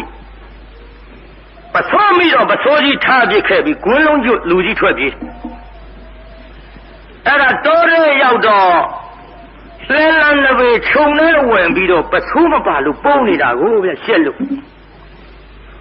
အဲ့ဒီပစိုးမပါလို့ရှက်လို့ပုံနေတဲ့ကောင်ကြီးကိုလှဲသား900ကအကျင့်ခေါင်းမာတဲ့ဖယားဆိုပြီးအိမ်ပွင့်သွားခိုင်းသူတို့ရာဇဝင်ရည်စရာကြီးပါပြောမှာတခုတော့ရှိတာပေါ့ဗျာသူတို့ဘုရားကဥစုံလဲဆိုအကုန်ဖူးရသလားမသိပါဟာမကြလိုက်ပုံတော့မပြောနဲ့တော့အဲ့ဒီခိုင်းရကနေမှာပေါ့ဗျာတက္ကရုံဥပကဖယားကိုတော်မြတ်နဲ့လမ်းမှာခြုံကြတော့ဥပကကြီးလှမ်းကြည့်လိုက်ကြည်သာရှိကလာတဲ့ပုဂ္ဂိုလ်ကြီးကချင်းတဲလှပါလားဟဲ့ဥပကမင်းလေဟောဒီလောကကြီးတလောက်လှတဲ့ပုဂ္ဂိုလ်မင်းတခါမှမကြုံဘူးပါလားကွယ်လှတဲ့ဗျဘုရားကိုတပ်ပယ်တယ်တွေပါရင်ပြောတတ်ဘူးပေါ့ဟုတ်ပါတယ်လေကျွတ်တို့ဘုရားလောက်လှပတပ်ပယ်တော်မူတာလဲလောကမရှိပါဘူးလက္ခဏာတော်ကြီးလက္ခဏာတော်ငယ်တွေနဲ့ဒါလောက်လှလုံးလို့လည်းခင်ဗျားတို့ရှိခိုးကြတာပေါ့ရူပဝိလာသကရူပအစင်ယသာယုတံဝိနေသာရကုနောပေတံတေနမတုလာယူပါဝါဘယ်သူနဲ့မှနှိုင်းရှင်လို့မရတဲ့ရုပ်ယူပကာယရုပ်အနေနဲ့လည်းတုလို့မရဘူးစကားအနေနဲ့လည်းတုလို့မရဘူးညာအရာတကောရမှလည်းပဲတုနိုင်ရှင်နိုင်တဲ့လူမရှိပါဘူးရှိရတာပဲအဲ့ဒါကြီးဒါကြောင့်တို့ပြသမသံဃာယရဏတင်နဲ့မင်းတို့မင်းတရားကြီးရွှေเจ้าတော်ကြီးဆောက်ပြီးတော့เจ้าတော်ကြီးဘွဲ့ပေးလိုက်တဲ့အတုမရှိเจ้าတော်ဘာเจ้าတော်လဲတော့မိစ္ဆာအတုမရှိเจ้าတော်ကြီးเจ้าထိုင်မှုဘုန်းကြီးလျှောက်ရှာလိုက်တော့အတုမရှိတဲ့ဘုန်းကြီးကလည်းမရှိလောကအဲ့ဒါဗမောဆုံးပြသွားတယ်မဟုတ်လားဗျမင်းเจ้าကနာမည်ပဲလို့ပေးတော့အတုမရှိเจ้าဗျဟေးလောကအတုမရှိတာဖရာဓမ္မရှိတာဘယ်ဘုန်းကြီးမှမထိုင်ရဘူးကဖရာเจ้าဖြစ်စေလို့ဘယ်သူမှထိုင်ရဘူးဗျနော်ဒါကြောင့်အတုမရှိတာကကျွတ်တို့ဖျက်ခုတော်များရှိအဲ့လိုဘယ်သူနဲ့မှမတူအောင်လှတော့ဒီပုဂ္ဂိုလ်ကြီးမိတ်ဆွေဖွဲ့ရရင်ဖြင့်ကောင်းလိမ့်မယ်ထင်တယ်။ကဲကြည်တရားနာပရိသတ်ကြီးဖယားမှမသိတော့မိတ်ဆွေဖွဲ့တော့ဒီကကြီးညိုစရာကောင်းပါပြီ။စက်ခုံတရေကြီးချလို့အိန္ဒိယကြီးကလည်းကြီးပါပြီ။ငါမိတ်ဆွေဖွဲ့မှာတော်တော့မယ်ထင်တယ်လို့ဖယားကိုတော်မြတ်အပရောက်တော့အိုးမိတ်ဆွေကြီးဘယ်ကကြွလာတာတို့သင်နာမဲကဘယ်လိုခေါ်တော့သင်ဆရာကဘယ်သူတို့ ကဲအခုပဲကြွမှာဒုံးနဲ့တရားနာပိဋကကြီးသူကတော့ငါ6ခုမပါဘူးဒုံးကြီးဘုရားမင်းနေတာဒီတော့ဘုရားကိုယ်တော်မြတ်ကဟဲ့ခြေသားဥပကငါဘုရားဘောဓိမန္တိုင်ကကြွလာတယ်ငါလမ်းမကတော့မန်၅ပါးကိုအောင်တော်မူခဲ့လို့ဇိနာလို့ခေါ်တယ်မြန်မာလိုခေါ်ခြင်းတော့ဥအောင်ပေါ့ကွာတားရတော့ပါပါဘူးကျုပ်ကဖမ်းပြောလိုက်ရတာဒါဥဒီဇိနာဆိုတာလဲအောင်တဲ့အဓိပ္ပာယ်ထွက်တော့ကျွတ်တို့လူလိုခုံမယ်ဆိုရင်ဥအောင်ပေါ့ဗျာငါမှဆရာမရှိပါဘူးကွတရားမှုညာဖြင့်အလိုလိုသိတော်မူတယ်တရားမှုညာဖြင့်သစ္စာ၄ပါးကိုငါဖရာအလိုလိုမြင်တော်မူတယ်ပြီးတော့လေအခုငါကြွမှာကတော့မိဂရာဝုံတော်ပြင်စဝက်ကြီးငါဥကိုဓမ္မစကြာတရားဟောကြွမယ်မဆွေကြီးတွေ့ရတာဝန်သားပါရဲ့အကူအညီလို့ဘုရားဘာအကူအညီပေးနိုင်မယ်ဆိုတာတော့ကျုပ်မသိဘူးပေါ့ဗျာမိတ်ဆွေကြီးကျွန်ုပ်နာမည်လည်းမှတ်ထားပါဥပကလို့ခေါ်တယ်ဘုရားကိုယ်တော်မြတ်ကသူ့သိလို့မှခြီးကျင်ကြွလာတာသိပြီးသားသူကခုမှနာမည်တွေပါရင်းများထုတ်ပြောလို့ကျွန်ုပ်အကူအညီလိုတဲ့ချိန်ခါမှလည်းမိတ်ဆွေကြီးကိုအကူအညီတောင်းမရစေ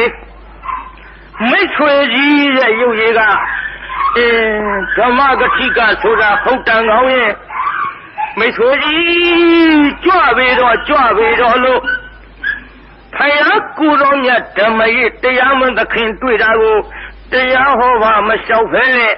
ခေါင်းတဆက်ဆံငိမ့်မိတ်ဆွေဖွဲ့ယုံနဲ့လမ်းခွဲခဲ့တဲ့ဥပကပလောက်သနာစရာကောင်းတရားဟောပါလျှောက်ရလားပိဋကကြီးလျှောက်ဘူးကဲဖယားကြွပြီဘုရားကိုယ်တော်မြတ်ကလည်းဓမ္မစကြာတရားဟောကြွဥပကကြီးကဘယ်ရောက်တုံဆိုတော့ဝင်ကသနဘုတ်သန္တာမိမုတ်ဆိုးကြီးထံရောက်သန္တာမိမုတ်ဆိုးကြီးကသူ့ကြောင်းထောက်ကိုးွယ်ထားမုတ်ဆိုးကြီးမှလည်းသမီးလေးတစ်ယောက်ရှိသမီးလေးရဲ့နာမည်ကစာပါတဲ့ပြိဿနာမည်ရင်းလေးတော့မှတ်ထားဖို့စာပါလို့ခေါ်ပါတယ်လက်ဖြားလေးနှစ်ဖက်လောက်လေးကိုင်းလေးလို့ကော့ပြန်ပြီးတော့အင်မတန်လှလို့စာပါဒါပေမဲ့ခင်ဗျားတို့ကြားဘူးတဲ့အတိုင်းကျုပ်လည်းဟောင်းကောင်းအောင်ကျွတ်တို့ဆနုံးမဆိုးပဲဝါလိုက်ကြလို့လားဟောရဒါဟောင်းကောင်းမှာကထားဝါပေါ့ဗျာကြားနေရောလက်ဖက်ထုတ်တွေပါဒီနဲ့ပြောင်းမနေပါနဲ့ထားဝါပေါ့ကြားဘူးတဲ့အတိုင်းအဲ့ဒါလို့ကြောက်ဆောက်ကိုးကွယ်ထားတော့မုတ်ဆိုးကြီးကဟဲ့သမီးဒီနေ့ကိုတော်ကြီးကြွလာရင်ဆုံးပြီးဆိုင်လောင်းတော့ဖေခရီးဝေးသွားစရာရှိသမီးလေးမှားထားခဲ့ပြီးမုတ်ဆိုးခရီးထွက်သွားမုတ်ဆိုးခရီးထွက်သွားတော့ဥပကကြီးသပိတ်ပိုက်ပြီးဆောင်းကန်ကြွလာပြီပြိဿဥပကကြီးကြွလာတော့နေရာခင်းပေးပြီးဆာဝါကတဏ္ဍခမ်းပန်းမှလိမ့်ပြီးဆောင်းလောင်းမှုထွက်လာတကောဗျတဏ္ဍခမ်းပန်းမှလိမ့်ပြီးထွက်လာတဲ့ဆာဝါလဲမြင်လိုက်ရရော60ကျော်ဥပကကြီးမျက်တောင်မခတ်ဘူးဒေသကြီး60ကျော်ကြီးမျက်တောင်ခတ်သေးလား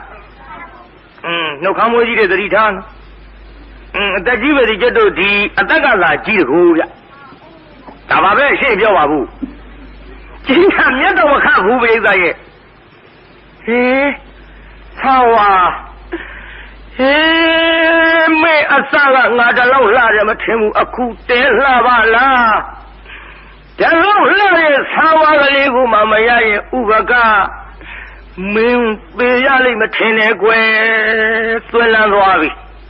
60ကျော်ကြီးဆုံးလည်းမစနိုင်ဘူးသပိတ်ဖြောင်းဖြောင်းအကန့်မခံနိုင်ဘူးကိုင်သပိတ်ကြီးထမ်းပွေပြီးပြန်လာရောတရားနာပြိဿတလန်းလုံးဝါလာတာတော့ပြိဿတလန်းလုံးဝါလာတာကြောက်ရောက်လဲဝါတော့ညောင်ဆောင်ခြေရင်သပိတ်ကြီးချပြီးညောင်ဆောင်ပေါ်အာရမောက်တတွတ်တွတ်နဲ့ဘေးကကြာစိတ်ပရိစိတ်တွေအောင်းမိမှာ तू ကတော့ဘယ်ဟုတ်မလဲဗျာသာဝါဘယ်စိတ်ပရိမှမစိတ်ဘူးသာဝါစိတ်အတော်ဒုက္ခဖြစ်နေပြီ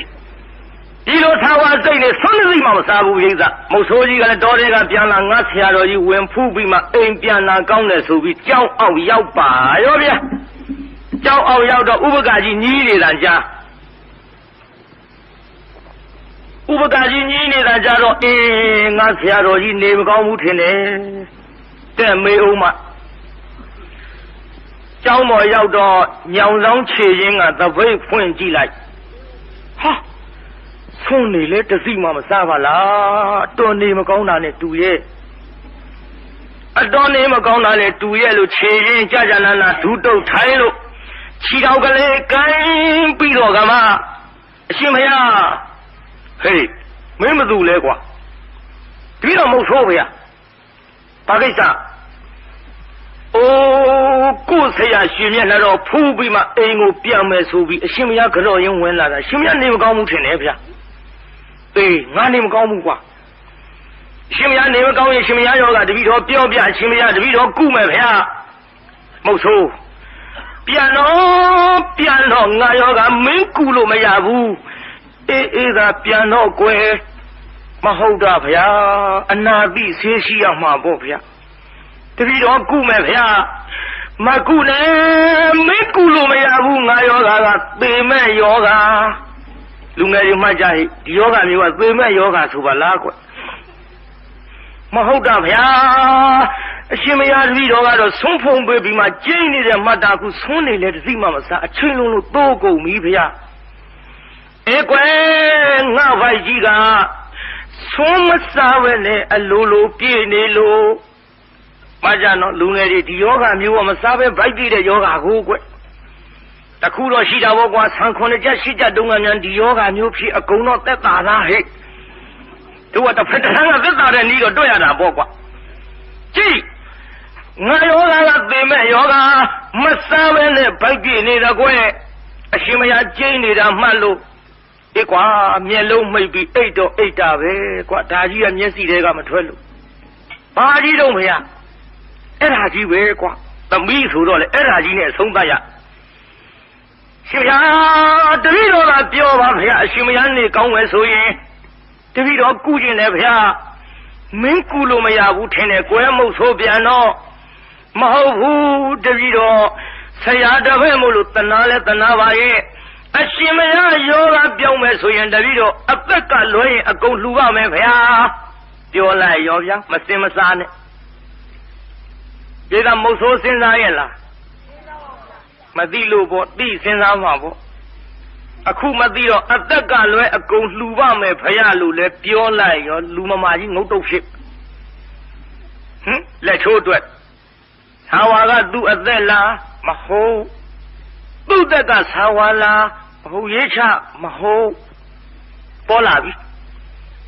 သာဝါကသူ့အသက်မဟုတ်သူ့အသက်ကသာဝါမဟုတ်အနုလုံပတိလုံအပြန်ပြန်တွက်ကြည့်လိုက်တော့ရည်ရွယ်ချက်ကလေးလဲပါရောငုတ်တုတ်ဖြစ်တာပေါ့ဗျာဟေးမဟုတ်ဆိုဗျာမင်းအသက်ကလွယ်အကုန်လူမယ်ဆိုတာတကယ်ပြောတာလားအမေထစ်ထင်ငေါငေါအသက်ကြီးပြီဒါမျိုးကြလောတာဒုက္ခမွေးကြီးတွေဟာထန်တော့ရှင်အသက်ကလွယ်အကုန်လူပါမယ်ဗျာအေးမင်းအသက်ကလွယ်အကုန်လူမယ်ဆိုတော့ပြောရတော့မှာပေါ့ကွာဒီလိုကွမင်းမရှိတော့ငါအိမ်ဆုံးကန်ကြွသွားတော့မင်းသမီးလေးဆာဝါပြောပါတယ်ဘာတော့ဗျာဒီကောင်လေးဆုံးမလောက်ဘူးလားအိမ်ရတပြီးတော့ရိုက်မင်းငါတကားဆုံးအောင်နားထောင်ဦးကွာကဲအမေရှိပါဗျာဒီလိုကွမင်းသမီးလေးတဏ္ဍခမ်းပန်းမနေလိမ့်ထွက်လာတော့အရှင်မယားနဲ့တပည့်တော်သမီးဖီလိမ့်လှပါပြုကင်သိဝါလနာပါတာဗျာမသိရှာဘူးတော့မဟုတ်ဆိုးပဲချိန်ကြမှာပစုံမျက်လုံးဖြစ်မယ်မသိဘူးကွယ်တဏ္ဍခမ်းပန်းမနေလိမ့်ပြီးတော့ထွက်လာတော့ဟေးမင်းသမီးလေးတဲ့လှပါလားကွအရှင်ဘုရားနဲ့တပည့်တော်ကသာသာသမုတ်ဆိုသူကပုတ်ပေးစရုပ်တစ်မျိုးလှတယ်ဘုရားသိရှာဘူးတော့မဟုတ်ဆိုကွယ်မင်းသမီးလေးလှလွန်တော့ငါစိတ်ထဲမှာသိပြီတန်တော့အရှင်ဘုရားစိတ်ထဲမှာတပည့်ငယ်ရှိပြီထင်တယ်ဗျာတပည့်ငယ်ရှိပြီထင်တယ်ဘယ်သူသားသမီးတော့ဘုရားဒါတော့အတိလိုခြင်းတော့အပင်ချိုင်းနဲ့သမီးလိုခြင်းတော့မိခင်ဖခင်တိုင်အရှင်ဘုရားနဲ့လည်းတပည့်တော်နဲ့ဆရာတစ်ပည့်ဖြစ်နေတော့အရှင်ဘုရားသင်တော်တယ်ထင်ပေးစားရမှာပေါ့ဘုရားကိုယ်တစ်ပည့်ပဲအမိန့်ရှိပါရှင်ဘုရားစိတ်ထဲမှာတပည့်ငယ်ဘသူသားသမီးနဲ့သဘောတူလို့တော့ဒါတော့တီချိန်တန်းပြီးပွင့်ချိန်တန်းပွင့်ရမှာပေါ့နဲ့မုတ်ဆိုးကလေရှည်ကြီးလျှောက်ပြောနေကိုတော်ကြီးအတော်မျက်မှောင်ကုတ်လာဒုက္ခပဲငါတဲ့ပြောတာဒီကောင်ဘေးချောထွက်မဟုတ်ဆိုဘုရား Cái quá tất cả lời công lưu mẹ số đó biểu hòa đó mà bỏ một số trở về người hậu phụ quê đó là bài xin nhân là xin tha bị đó biểu hòa đó mà quê bây giờ xin nhân là về tha cái bông mà hết à tại chỗ đó xin về tha lại cái chỗ biểu ra là ngài xin nhân là nào tha biểu bây giờ tôi nhân là gì xin ya mà ya này ya mà tha vào này bây mà dùng những cái đó nhân là xin cái này nào lệ gì mà là ý ra dễ lệ về mà bộ sao cho cái ya này ya tha lại cái xin nhân là xin ra tha biểu hòa đó mà quê đi lô quê một số vậy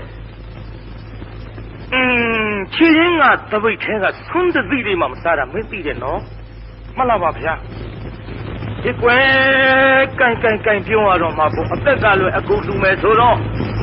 một số đi lô quê mình mà chỉ đông kinh thông anh chọn đó nó thành khám mà mình lên khởi lại để mình làm ít sao vậy nhận ra để mình lấy ra yo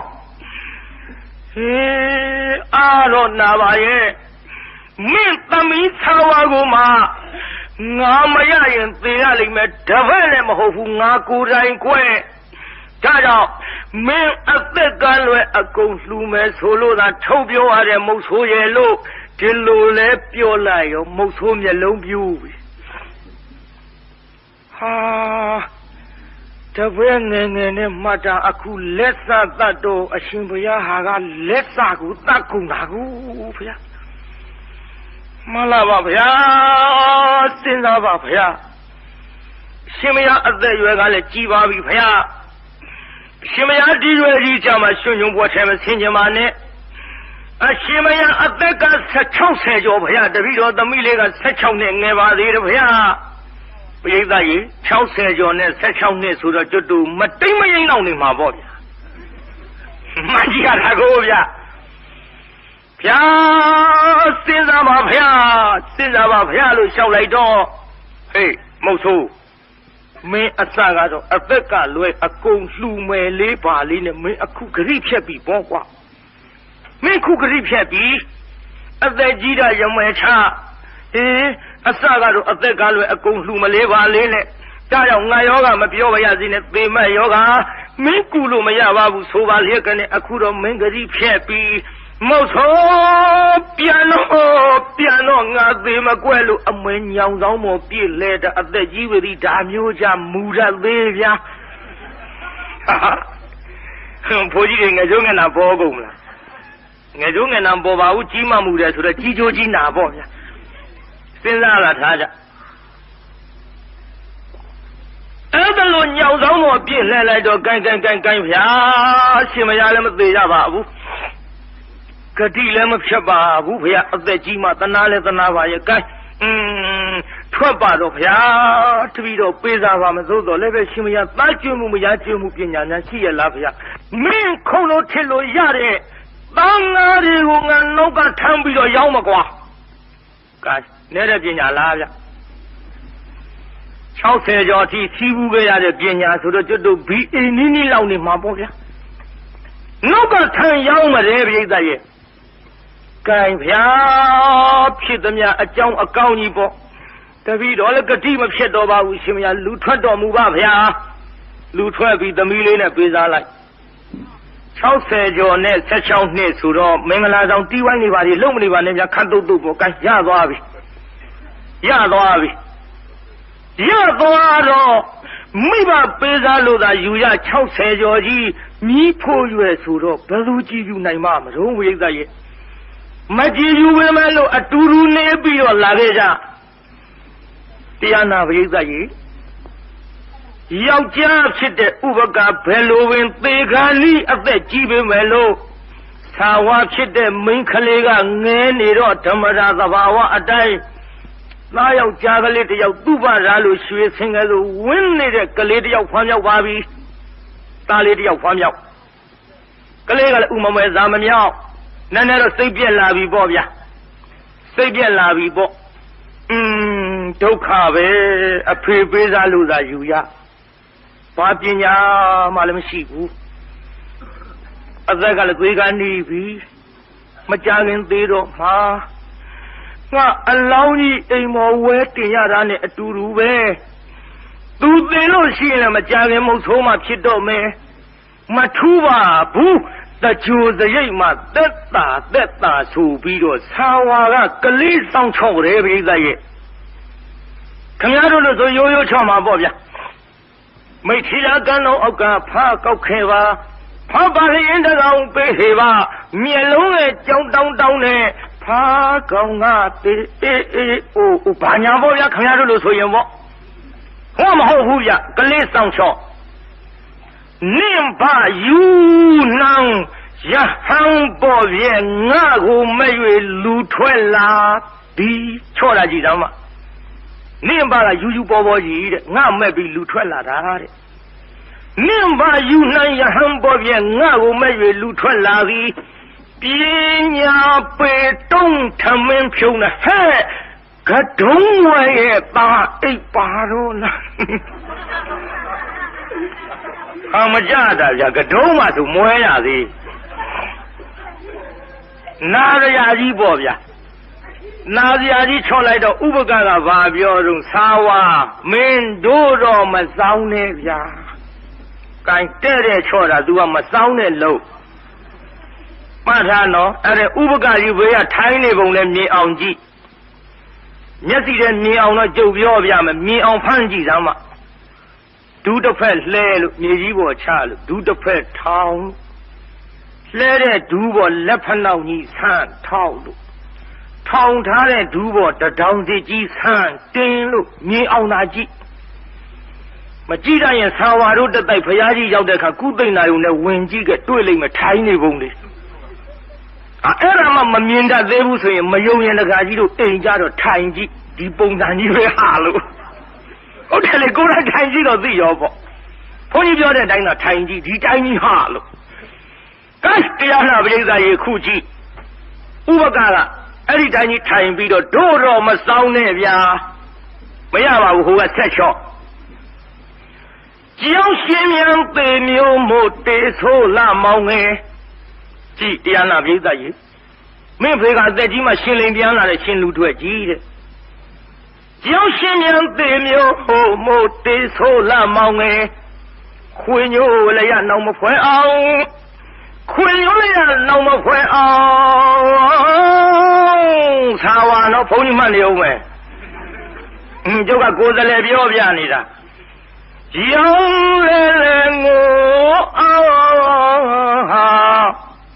ပွင့်ရင်နဲ့ခွေကြမှာကျင့်သိခါကျိုးပြတဲ့သားဟာ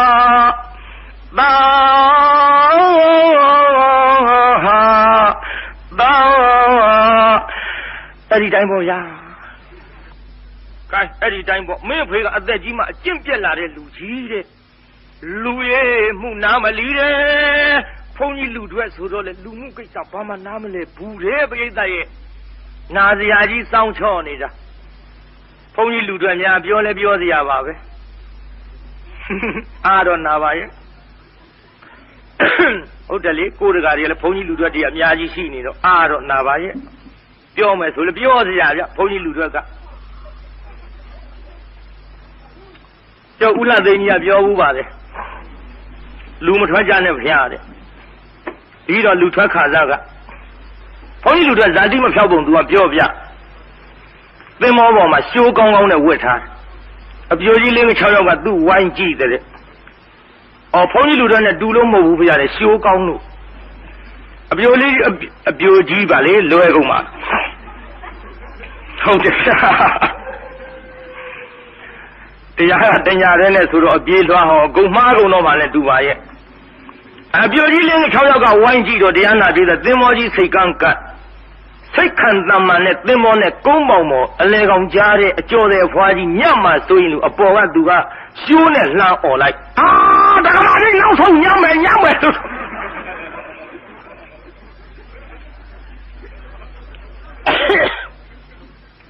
အဲ့ဒါလို့လှမ်းអော်လိုက်တော့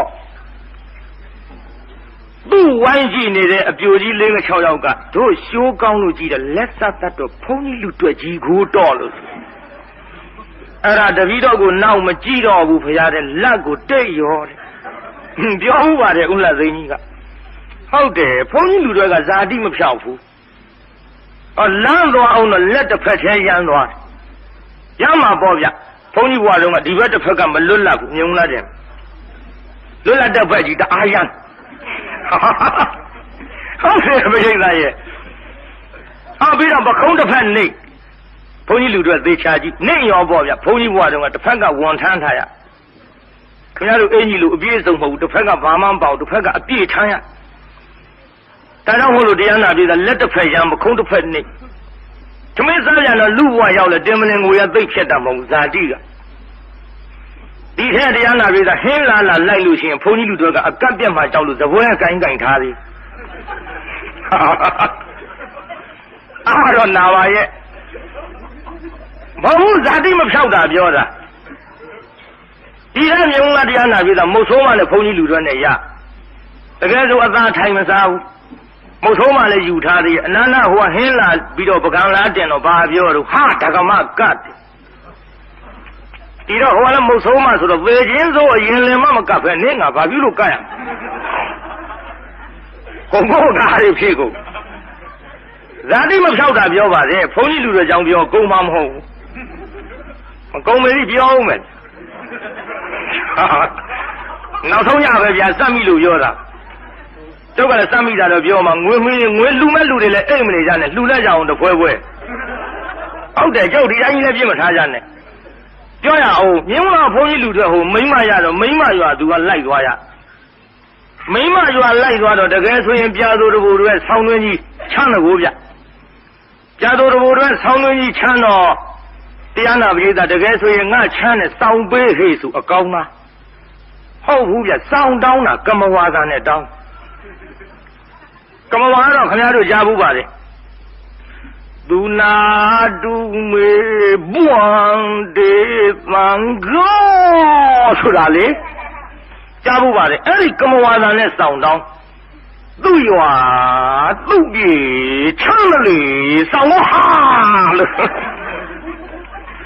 စောင်းတောင်းတာကမဝါသာနဲ့တောင်းဒီတော့မိန်းမကတော့နဲ့တော့ဘုန်းကြီးလူတွေယူထားလို့သူများကြိုက်ရတယ်တဲ့ငါချမ်းနဲ့စောင်းပေးဟဲ့ဆိုပြီးတော့ကမဝါသာကြီးနဲ့လုံနေရဒီတော့သူကမိန်းမဘာပြောလို့ဆိုတော့ဟဲညီငါမပြောနဲ့လေဂံမြင်းမဟာဇာတိမဖြောက်တာပြောပါလေဒါကြောင့်ဘုန်းကြီးလူတွေအကြောင်းပြောကုန်မှမဟုတ်ဘူးပြောတာမကုန်မေးပြောအောင်မယ်မကြုံတော့ထုံပြောရတာကိုဗျမြုံလာတရားနာပြည်ကမင်းလုံးမင်းကြီးလက်ထက်ဟိုဘုန်းကြီးလူတွေတင်နေအပြိုတော်တွေနဲ့ရဘုန်းကြီးလူတော်ကဘုန်းကြီးဆုံး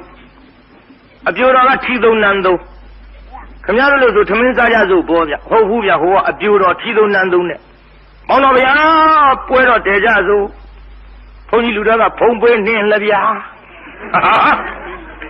အောင်မကြဘူးတော့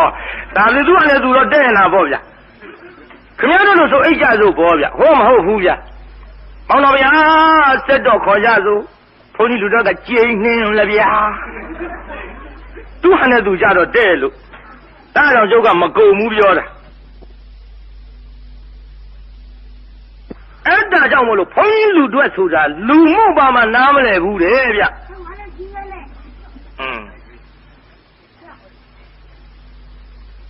ငိမ့်ကွာစကားမပြောနဲ့ဟိတိုင်းဆက်လိုက်ကြစို့လူရဲ့မှုနာမလီတဲ့ဆောင်းဝါကလူရဲ့မှုနာမလီမြောဝတိထင်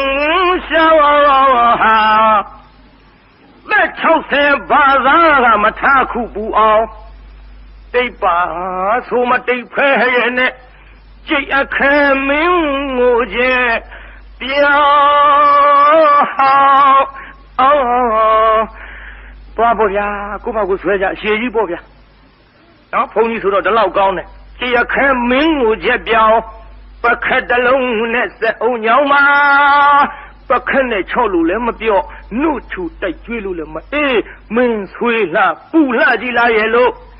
ပခက်တလုံးနဲ့စက်အောင်ညောင်းမှာမျက်လုံးကြောင်ကျဲလဖူးရဲ့လေနွယ်လူမူရဟံမုံစီဖို့ဖန်ဘုန်းကြီးလူတွေဆိုတော့နှစ်ဖူးကျဲကြီးနဲ့တဲ့ မျက်လုံးကကြောင်တောင်တောင်းနဲ့မင်းကြီးရတဲ့ဘလူးရုပ်ပေါက်နေတာပဲပေါ့ဗျာနာစရာကြီးချော့တယ်ဥပကာကမင်းတို့တော့မဆောင်နဲ့ဗျာဟိုကချော့တော့နွယ်ကလူမူရဟမုံစေဖို့ဖောင်းမနှိပ်တဲ့ငချိတ်ဆိုင်ရဲ့မင်းကတိကတနိုင်မုံကလေကောက်ညင်းတောင်ရိုးရိုးမဟုတ်ဘူးအယောင်မဟန်နဲ့ငချိတ်ဆန်လေဗျမနှိပ်တဲ့ငချိတ်ဆိုင်ရဲ့တပိတ်တံမင်းကိုနင်းလေမင်းကိုဒါဖုံးကြီးလူတွေသားမှုတပိတ်တံပါတယ်အိုင်နာစရာကြီးတွန်းချော်တော့ဟေးသာဝါမင်းတဲဆောင်ပါလားငယ်ငယ်ရွယ်ရွယ်နဲ့မင်းတခုလက်တလင်ဝါဖြစ်ချင်မလားငါမိတ်ဆွေကြီးဇီနာရှိသနော်ငါမိတ်ဆွေထံငါသွားလိမ့်မနော်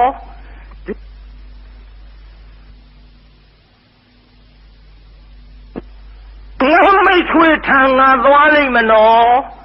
ဒီလိုပြောတော့သာဝါကအောင်မေဒီအရွယ်ကြီးကပြည့်သွားဘသူကများလွန်အားပို့မှာတော့ဒီမဲ့မလီနိုင်တဲ့လူကသွားတာမှတ်သားနော်အသက်ကြီးတာကြီးတွေငယ်တာလေးယူကြက်ကြက်သတိထားကြအခုကြည့်မလီနိုင်တဲ့လူကသွားတာနဲ့ကဲတလောက်စောင်းလာမြောင်းလာ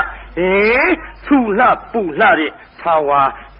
သားတယောက်နဲ့မေငဲငဲရွယ်ရွယ်မှာတခုလက်တလင်กว่าဘဝနဲ့နေရခဲ့ပြီတော့သာဝါရဲ့ငါမိတ်ဆွေကြီးဇိနာထံငါပြေးပေါ်ဆိုပြီးတော့ဖယားထံသို့ဥပကထွက်ခဲ့ပါပြီ